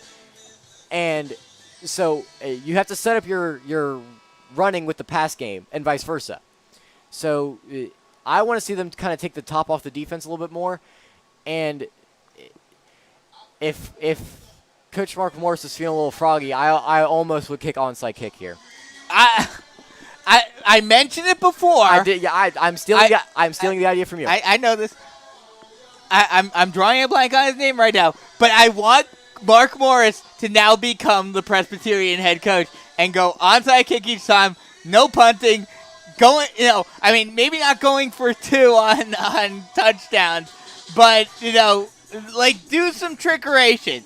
Do something that Sumter is not expecting and catch them off guard. And maybe not onside kick, but maybe kick it at somebody and try to get it hit off their body part and take a weird bounce again. Who really knows? Well, we are about to see what the Panthers do as they are now lined up for the kickoff, and we are underway. They do go with the squib kick, a long squib kick that's pounced on by number 17. That is Genesis Johnson who fell on the ball, and the Gamecocks will take over at their own 38-yard line. And this is a big possession. Yes. This needs to be almost a 3-and-out by the defense, and to get the ball back to the offense to let them score. This could very well be the game because right now Sumter has the moment or has the advantage of being up and having the ball. Right. So if Carolina Forest can stop them here and score, then even if Sumter scores again, they still have the opportunity to tie it up as Zaire Gamble takes it far side on the jet sweep and takes it all the way down to the 48-yard line. That'll be enough for a first. Oh, not quite. I can't. They haven't picked the market. It'll be short by a yard. It's going to be 2nd and a yard. Almost inches. Yeah. Second about 2 feet. So it'll be 2nd and short after the jet sweep. Shotgun set, one wide on either side. They'll hand it off. No. Oh, yes, they will. But he gets stuffed. A great job by Carolina Forest getting into the backfield, keeping Keon Brown. Sammy Atlasy coming in and making the tackle for the loss of 2. And it feels like we've kind of called his name more in the past 2 weeks than the entirety of the season before that. And I like the improvement of this defense and just maybe the improvement of individual players that's collectively making this defense a little bit better. So it'll be 3rd and 4 now. Ball on just off of the 45-yard line. Shotgun set. H-back on the far side as well. Actually, they go with the quarterback power. Well, they go with the Wildcat. Zaire Gamble comes in with the Wildcat. That's the first time we've actually seen it run. They lined up for it earlier, but then there was a false start that pushed them back. But this time they are able to run, and Zaire Gamble takes it all the way down to the 44-yard line. Carolina Forest 44, and like we mentioned, that worked in the first matchup between these two and works again right there to get Sumter the first down. Shotgun set, H-back on the far side, 1 wide on either side. Snap, triple option, pitches it out to Gamble. That will actually be number 10, Chris Ramirez, who will take the pitch, and he gets a gain of 8. So it'll be 2nd and 2, ball on the 36-yard line. And this is not how you really want to start a game. This is the defense that we saw in the first quarter and not the second quarter. Shotgun set, 2 running backs, 1 on either side of McCants. Triple option again. They pitch it out. Number 4 takes it down the near side. He's got a lane. He could go, and he gets pushed into the end zone for a touchdown. Tiller goes in for the touchdown and extends the lead out to 2 possessions. With the extra point, it will be 21-7 Sumter. And just as I said, this is not how you want to start a game. No. Start a half. Start the second half. This is not how you wanted to start the second half. And the triple option seems to be working. That's what worked in the first game for Sumter. And it looks like they're just going back to that playbook of going, triple option, going Wildcat with Zaire Gamble at the quarterback position, using that offense, and it's working to perfection for Sumter. The kick is up and good. And that'll extend the lead out to 14. 21-7 with just over 9.5 left to go in the third quarter. We'll take a quick break. Come right back with more Carolina Forest Panther action right here on the Carolina Forest Panther Football Network. Switching is easy. We do it all the time. We switch on the lights. We switch TV channels. Some of us switch partners while square dancing. Well, that's a stretch. But what's not a stretch is how you can switch and save with State Farm. In fact, State Farm agent Tony McAfee, right here in Carolina Forest, can switch you over so you can start saving today. Tony and his team are ready to welcome you to the State Farm neighborhood. With Tony McAfee, it's easy to switch and save. Just give him a call. When you want the real deal, like a good neighbor, State Farm is there.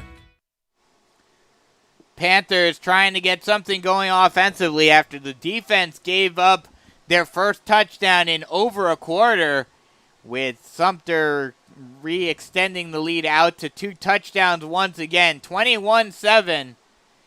And the Panther offense really needs to get something going. And like we talked about before during the halftime show, and as the second half was starting, now that you've seen that the defense is starting to struggle again, if the Panthers are able to score, I would go for the onside kick. Yeah, I agree with that statement. I think that you need to be a little bit more aggressive right now. The kick, a little chip shot, is fielded, fair caught at around the 30-yard line. Nathan Schusler makes the fair catch, and they'll set up at the 25-yard line for Carolina Forest, going on offense for the first time in the second half. This is a big drive. They'll actually mark it at the 29-yard line. You need to get a score here, and there's no difference about it. Shotgun set, 2 wide on the near side. Snap, hands it off to Johnson. Johnson will try to get through the middle of the gap, but he will get stood up at the line of scrimmage. They will say he lost a yard, and that's not the way you want to start this drive. And they chose to pass it there, they had 2-on-1 on the near side, and they didn't choose to pass it. And I think that's just the because you don't see audibles at the line in high school. So No. that's one of those things where if a quarterback knows that at a higher level, they get audible and they go to a pass. Shotgun set, 2 wide on the near side. They will say Johnson got back to the line. Motion up to the H-back, hands it off to Johnson, and once again, he gets stuffed in the backfield. Monteque Rams comes in, Tajon Roach makes a tackle, as well as Terrion Burgess. And like we mentioned at halftime, where's the passing game at? Yeah. Why are they not choosing to go to the pass game? Because it has worked so far in the game. So that's a loss of 2, so it'll be 3rd and 12. And you have to imagine that they'll go with the passing game here. Shotgun set, 3 wide on the near side. The snap, Offside. and an offside will be called. Well, but they blew the play dead. Offside. Yep, you're right. They blow the play dead on some offsides, so the way it's been described to me is if it's a straight line to the quarterback or the ball handler. Okay. They blow the play dead. It could result in injury. Yeah. They just say they blow it dead. If it's not, if like the defensive lineman jumped and then came back, that's when they let it go and it's a free play. So it'll now be 3rd and 7. Shotgun set, 3 wide on the near side.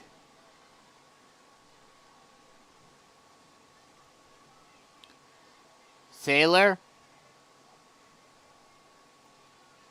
Motion. Youngblood goes near side to far side. Now 2 wide on either side. 1 step drop. Sailor getting some pressure, and he gets taken down, and the ball is loose. And it looks like Sumter may have come up with it. Ball gets stripped during the pass, but it looks like Carolina. No, the Panthers will recover it. And that will be a loss of 5, and it'll now be 4th and 11. He went to go throw the ball, and there was a defensive lineman who came up from behind him and swatted it away. I believe it was Monteque Rams. Right. And Luke Jennings is going to come out on the field now, and Sumter still doesn't have a guy back there. Maybe anticipating. And Luke Jennings is going to go back into punt formation, and no one notices. That's surprising. And they punt. It almost gets blocked. A wobbly punt. But it's going to And that's going to roll all the way down. It will be touched at the 14-yard line. And for being almost blocked at the point of contact, that was a really good punt. That was, And it's kind of upsetting that's what we're calling really good in this game. Yeah. But it just is, and I'm confused as to why Sumter didn't put anyone back, though. It's probably because, so the way I saw it on the first time when they did go get back, number 19 is supposed to read the whether Luke Janik goes back into formation or not. So he was talking to one of the other defensive players and wasn't paying attention to Luke Janik go back to snap, which is that's the observation that I've seen over the past couple punts. So Sumter goes back on offense once again, trying to extend their lead. Shotgun set, 2 running backs in the backfield. They'll pass it near side, and it'll be caught. A huge hit by Luke Janik, but still, either way, Akimi Hosley makes the catch. And that'll be enough for another Sumter first down.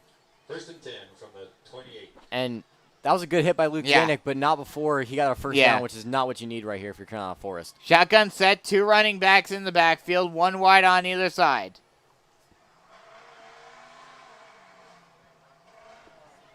McCants takes the snap, hands it off, and getting taken down after maybe a gain of 1 is Keon Brown. Tackled by number 28, Jack. They gave him a generous. Yeah, I don't know. They gave him 2 yards. And I don't know. I thought he got stood up at the line of scrimmage to begin with. I thought he got maybe a 1-yard gain. Either way, this is a big possession. You can't let them go up 3 scores. Shotgun set, 2 running backs in the backfield once again. McCants takes the snap, fake handoff, throws it down the middle, and almost intercepted. Goes right through the hands of Hayden Glazer. And it was deflected off of a Sumter receiver who was trying to go get it. So kind of hard to play the tip drill when it's going horizontal.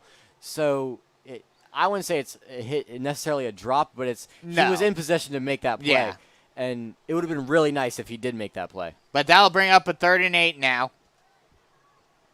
They'll go shotgun set with 2 running backs in the backfield once again. 1 wide on either side. Now motions Gamble out to the far side. Rolling out to his right and throwing. Incomplete. And incomplete. Trying to go to Zaire Gamble down the sideline. Or, excuse me, that was actually Jordan Hayward that he was trying to pass it to. And that will set up a 4th and 8. So a good stop for the Panther defense there. And now that gives the offense the opportunity to try to cut the deficit down to a 1-possession game again.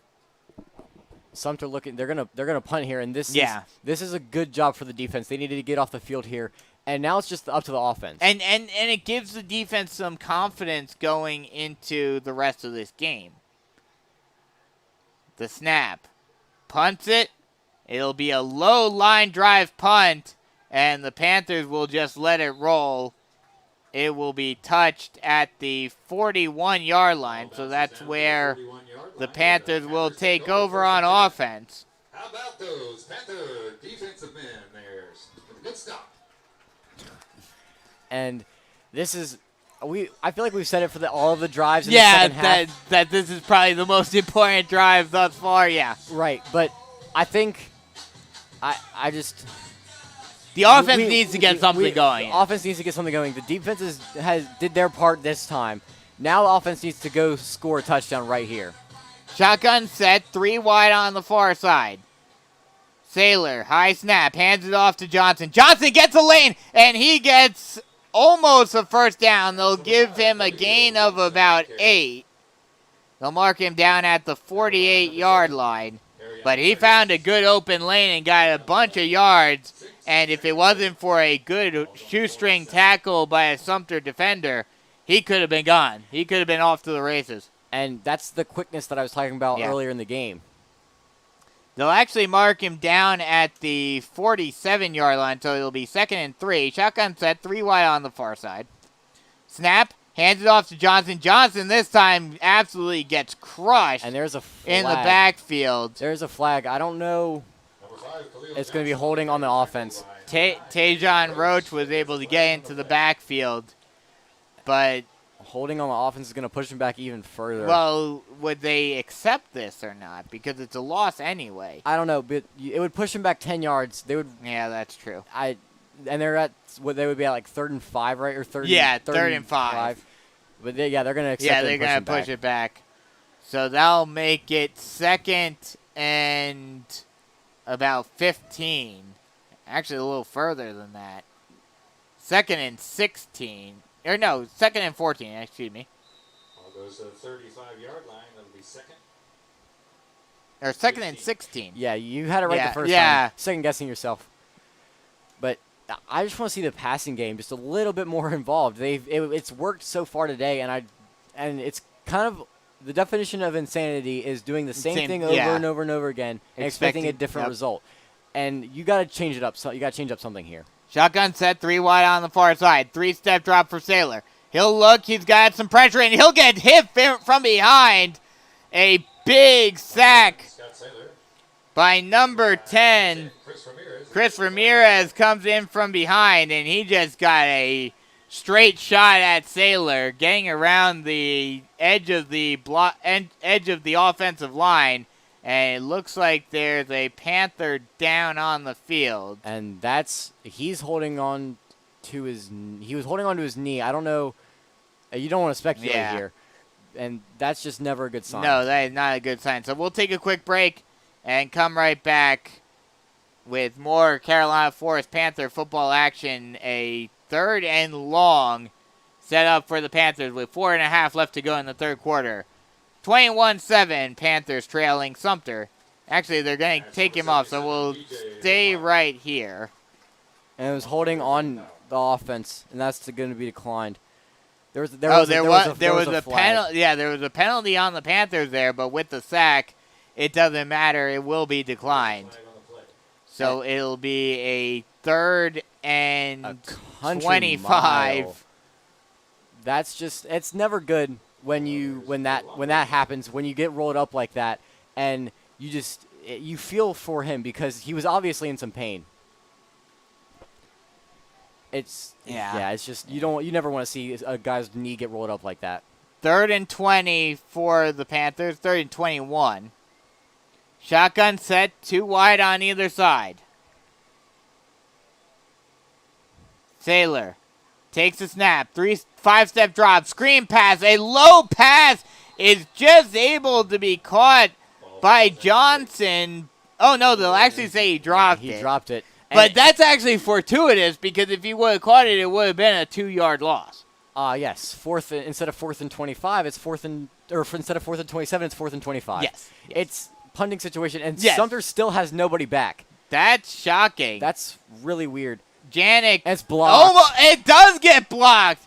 Rolling and recovered by still on the ground.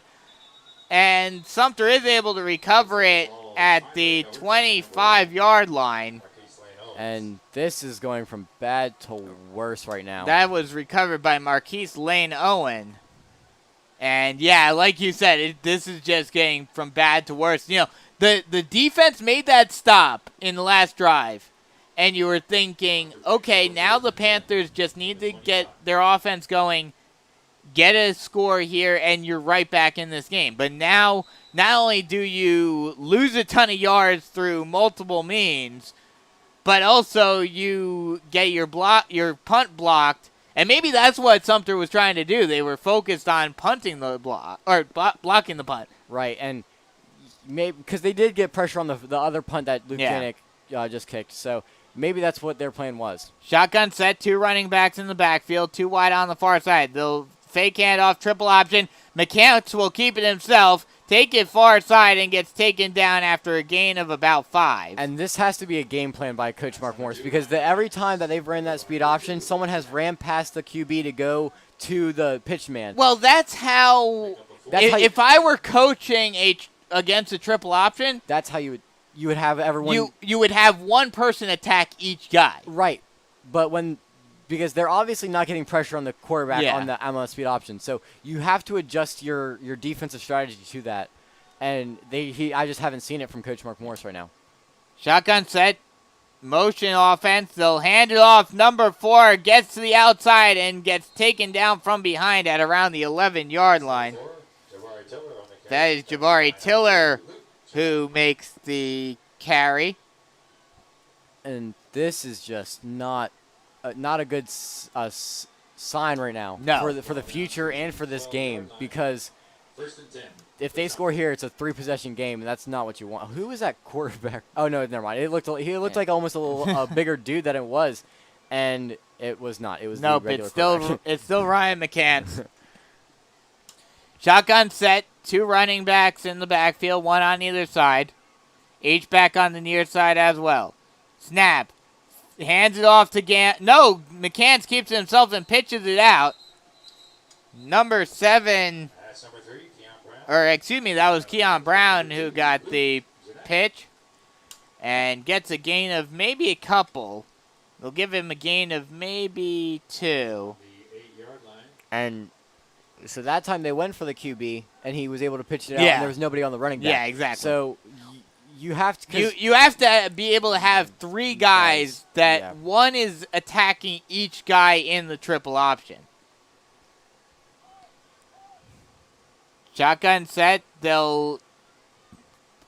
McCants keeps it himself and gets a gain of about 5.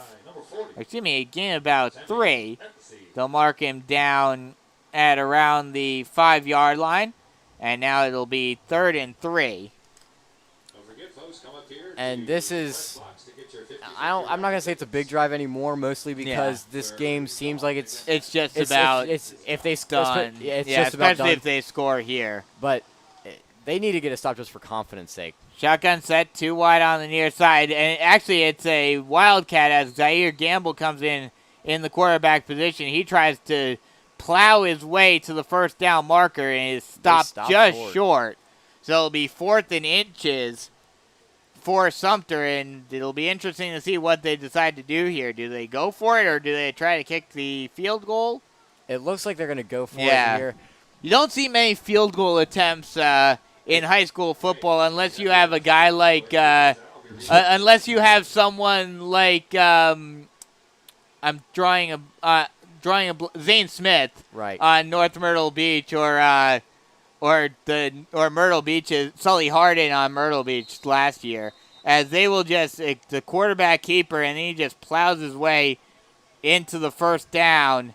And it'll be first and goal from the 1 yard line. That's kind of the issue. When you can get a quarterback sneak to go for 4 yards, yeah, that's not good. That's not something you want. That's just not good.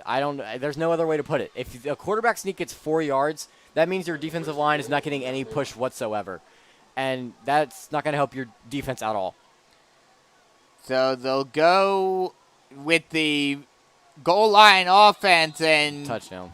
McCants just plows his way behind the big boys into the end zone for the touchdown. And with a minute and a half left to go in the third quarter, you have to imagine that barring something crazy happening, this one is all but over. Still have a quarter left to play, but it's going to be a very uphill climb for the Panthers. Right, and this is actually shaping up to be worse than the first Sumter game. Yeah. They're 28-7. Well, pending the extra point, it'll be 28-7.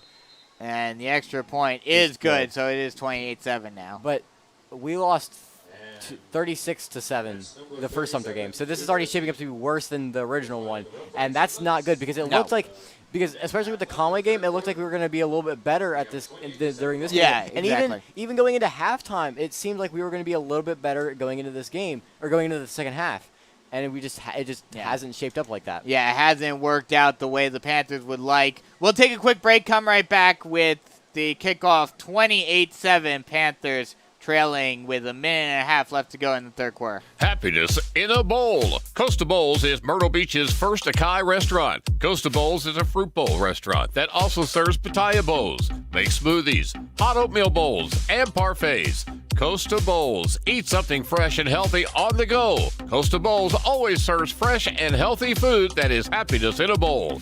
Costa Bowls. Always fresh. Sumter getting ready to kick it off as the Panthers look to try to get something going on offense.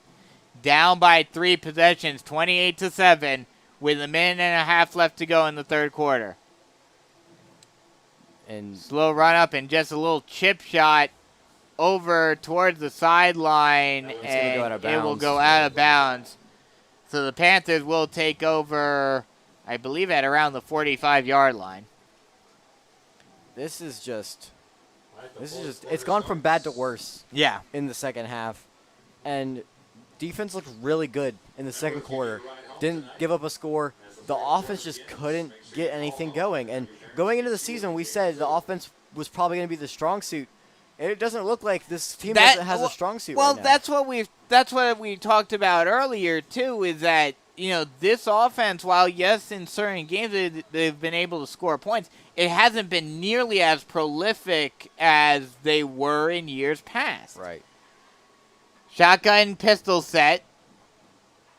Saylor hands it off to Johnson. Johnson trying to go around the edge on the far side, and he will get a gain of about 5 before he gets taken down. Pick up a 4, 2nd and 6.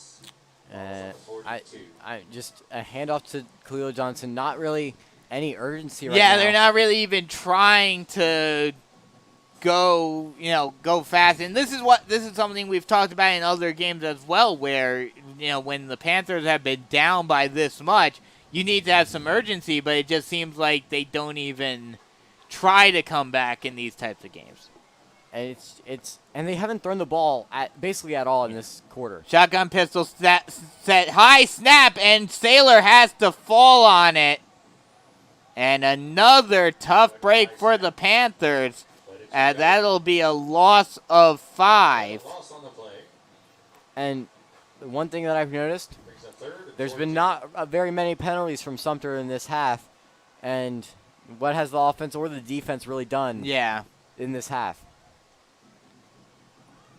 It's just been, it's kind of just been the team has just been a beneficiary of the penalties from Sumter. And They're is Carolina Forest calling a timeout?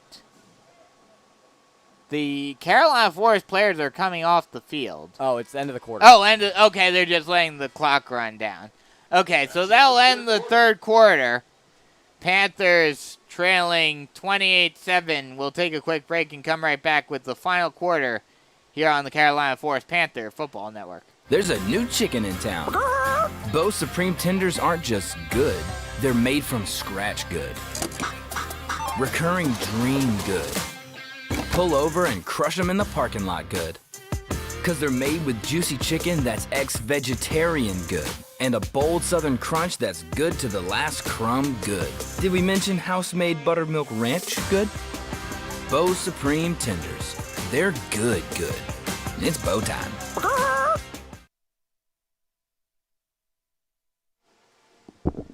Start of the fourth quarter as the Panthers tried to get something going offensively, trying to stay in this game somehow. Down by 3 possessions, 28-7 is your score as we start the final quarter of play. And like we talked about, just not playing with any urgency, and that's not a good sign if you want to start winning games. And it's almost like this is Coach Morris's conservative side. Yeah. This is his, okay, we're just going to keep running the ball and eventually it'll work. Well, no, you're going insane. That's what this is. Insane in football. I'm not saying I'm not questioning his I mind. understand this. But it's doing the same thing over and over again, and obviously it's not working. And it's just really because the passing game is working. It's not like it's not doing anything. It was working. And this is something that we talked about at the beginning of the season, and I've been saying all year, is that Coach Morris would have to change his playbook up a little bit because of the different style of Scott Saylor. Shotgun pistol set, and the whistle is blown, and it's going to be a false start. But as I was saying, Scott Saylor is not a Mason Garcia or a Kyle Watkins type quarterback where he's a dual threat. No. Scott Saylor is more of a pure pocket passer quarterback. Right.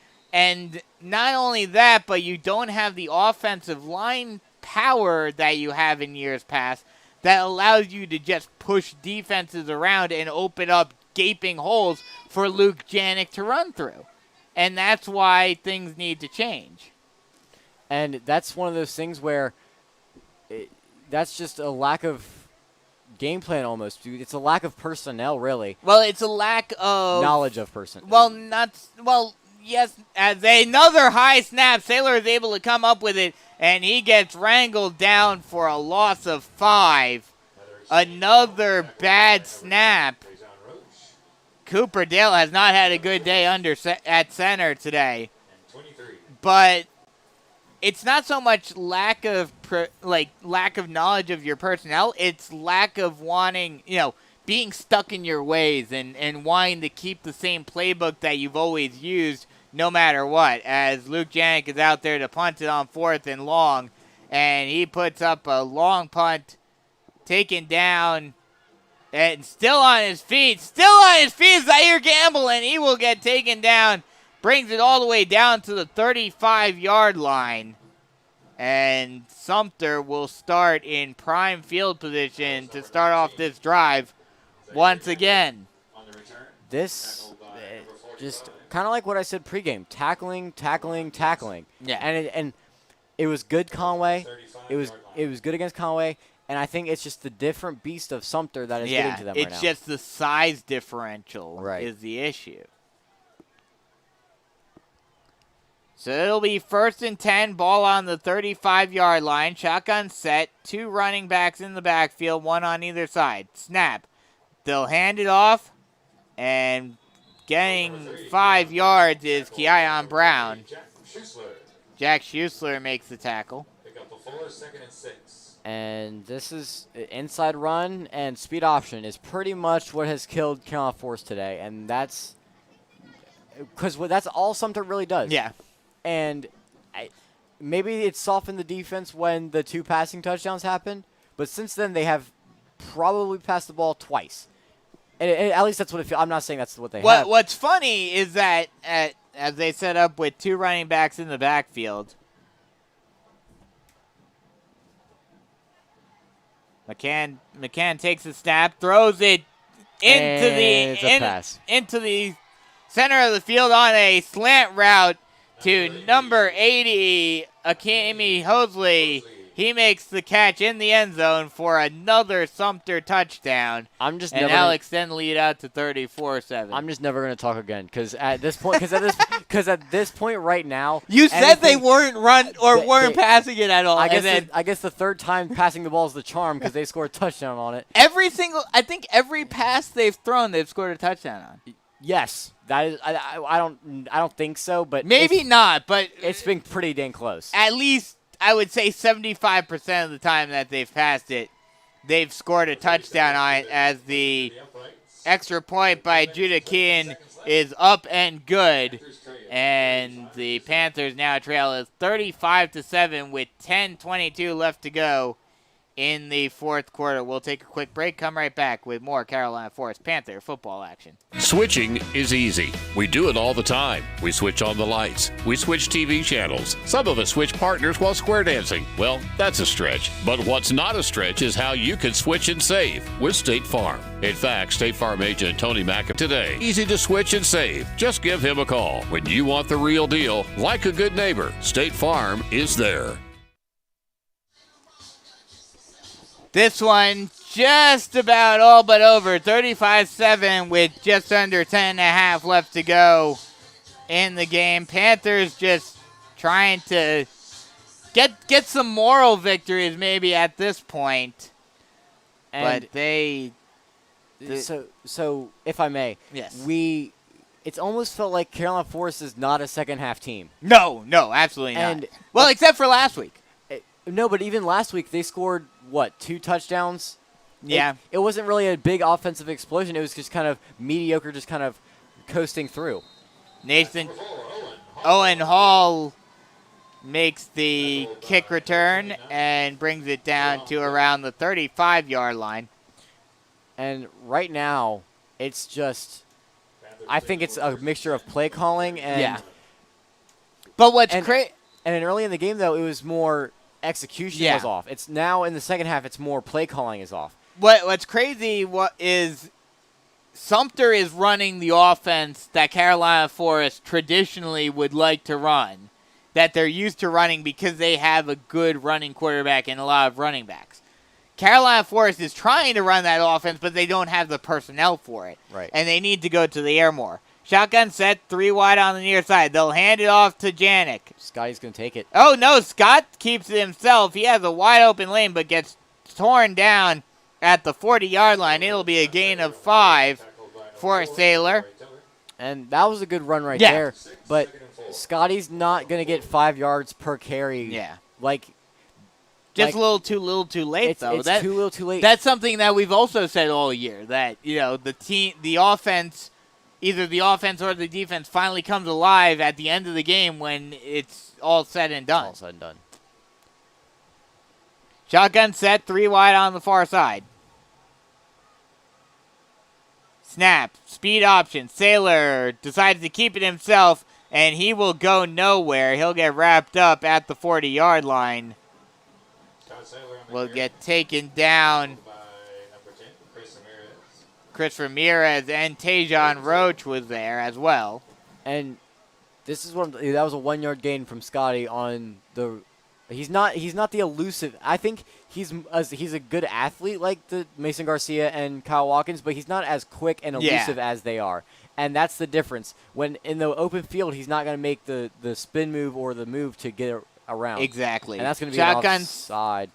Shotgun set 3 wide on the far side, and they'll call an offsides on Sumter, and that'll give Carolina Forest a first down.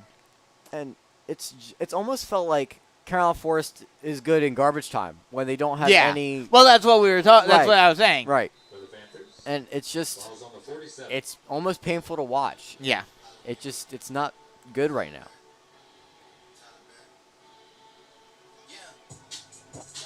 Shotgun set, 3 wide on the far side. Snap. Play action, throws it down the middle of the field, and it's caught. Alec As Youngblood. Alec Youngblood makes the catch on the slant route. Hey, and guess what gets the happens first down. when You pass the ball? You gain yardage. You gain yardage, and in big chunks, too. That's even more demoralizing for the defense when you're getting it in big chunks. And it's almost annoying because when you're proven right, it's just mad. It just makes you mad. And what's even more frustrating and more disappointing, now obviously, shotgun set 3 wide on the far side.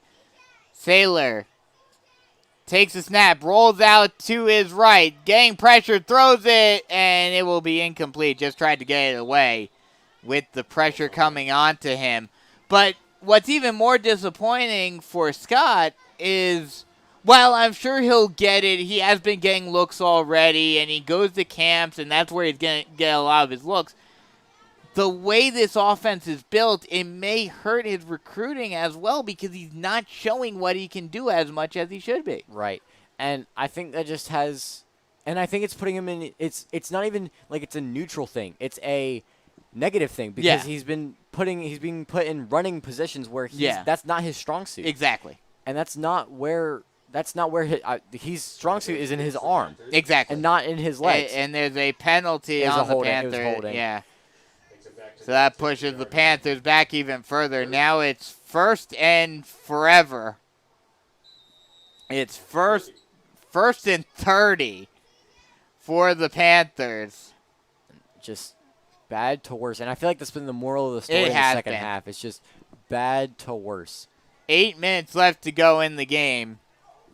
Panthers down 35-7, down by 28. Shotgun set 3 wide on the far side. Snap. 1-step drop. Sailor now backs up a little bit. High throw is caught, and they'll get 5 yards back on the...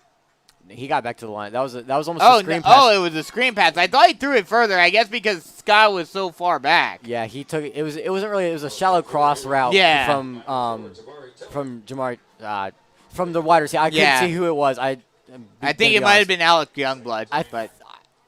Anyway, but it was a shallow cross, and he was right at the line of scrimmage anyway. So caught, but no gain. No gain. Would have been good for PPR. Yeah.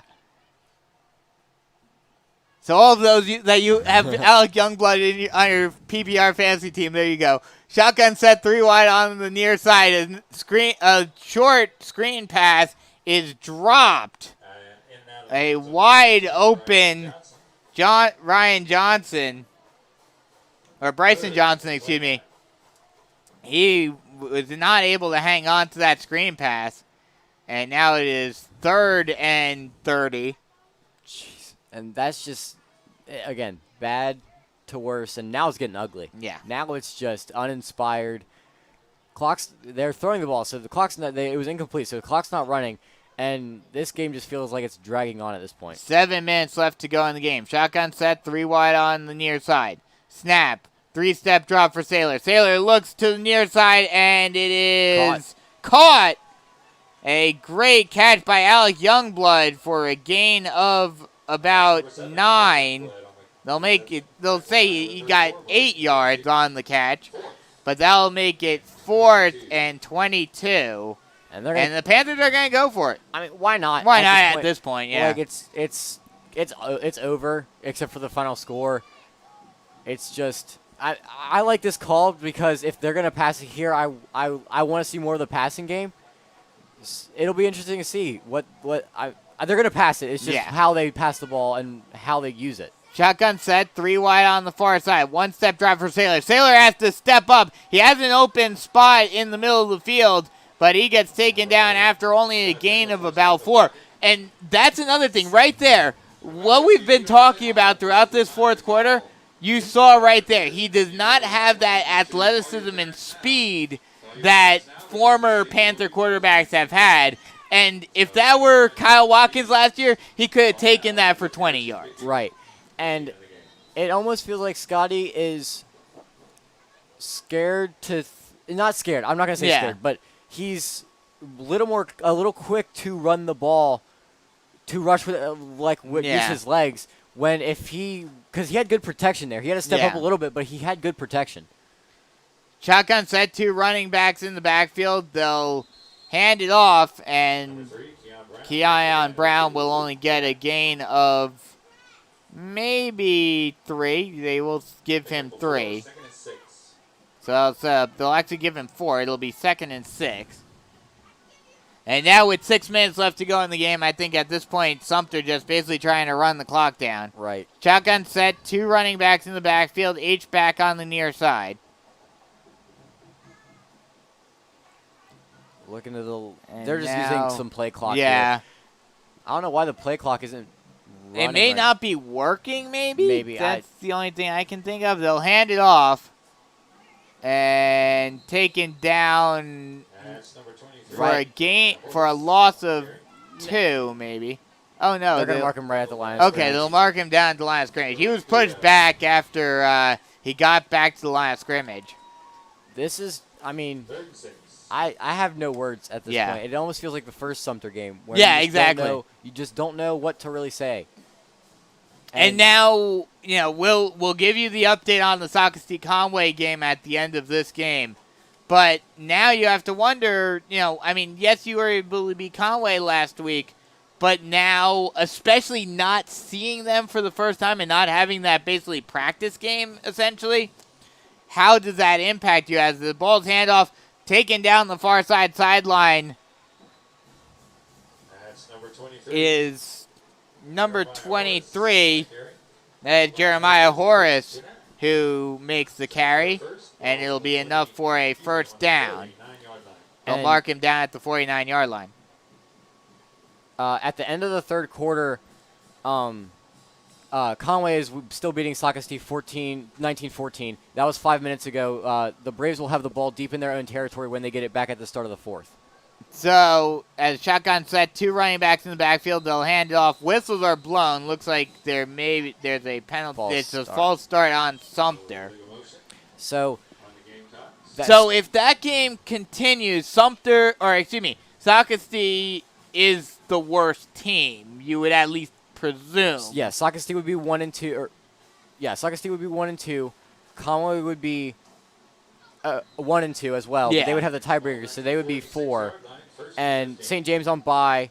We would have the same record as St. James, but would it go to if we haven't played them 1-on-1, it would go to the overall record, yeah. Right? So it would go it would go based on who you beat. Got it. Okay. There's a ranking system based on where you are in the standings. Got it. To determine that. Okay.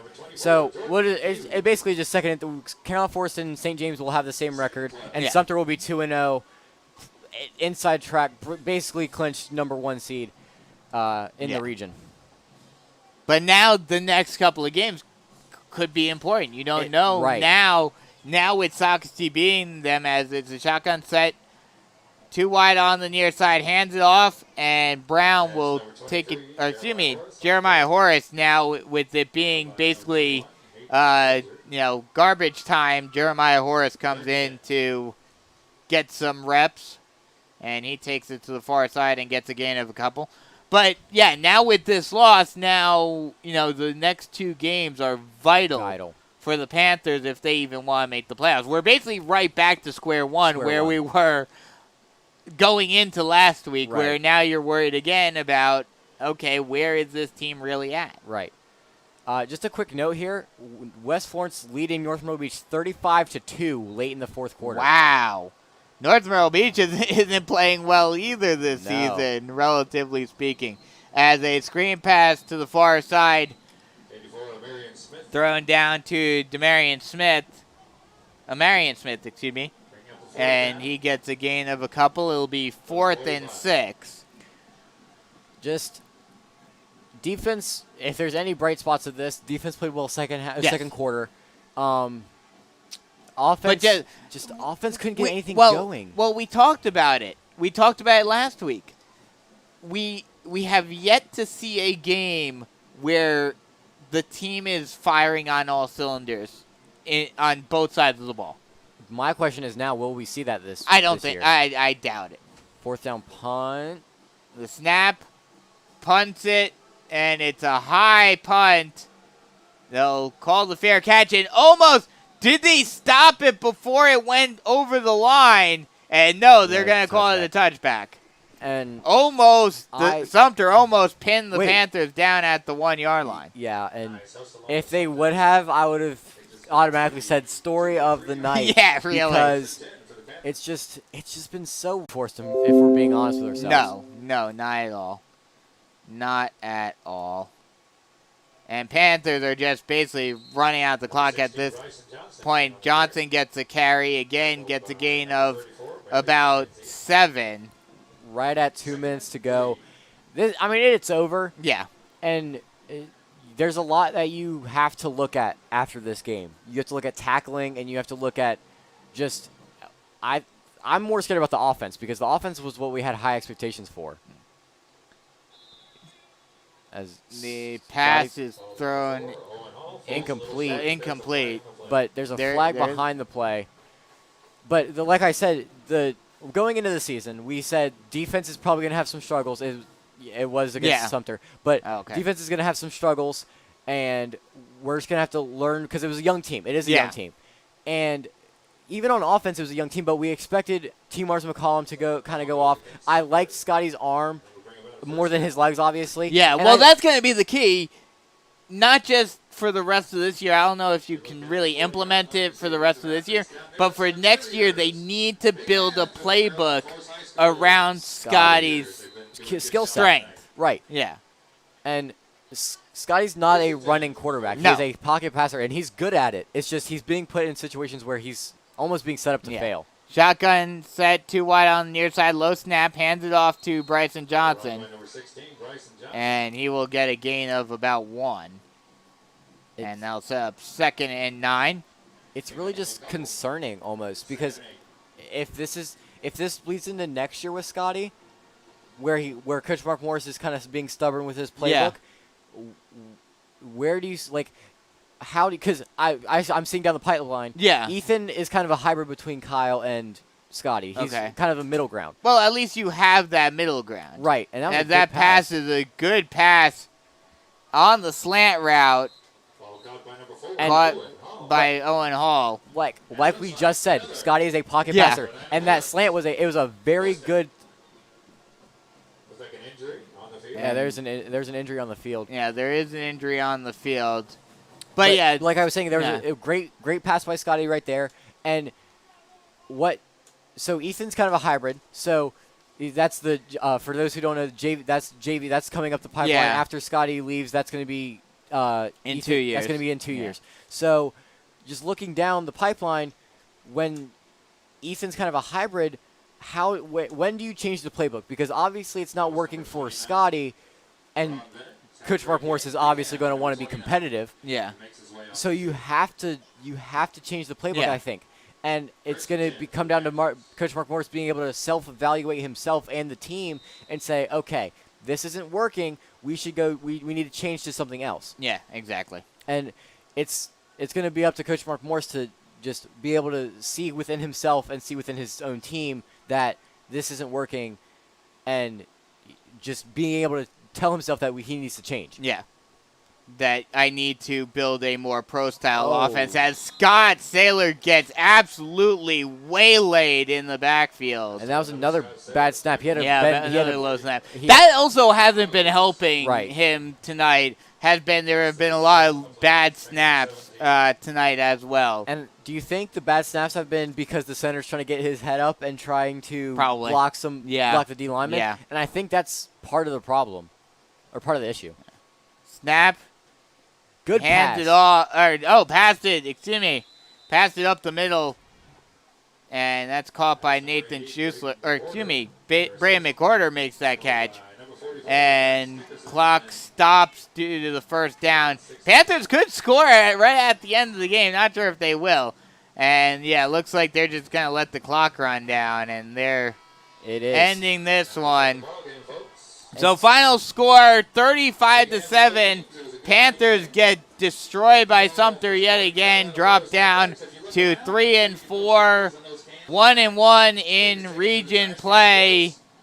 And, yeah, like we talked about, this is Not. not a good look for the Panthers. Before we sign off, Friday night. See you give you a quick update on the Conway-Sockesty game. Latest on that game,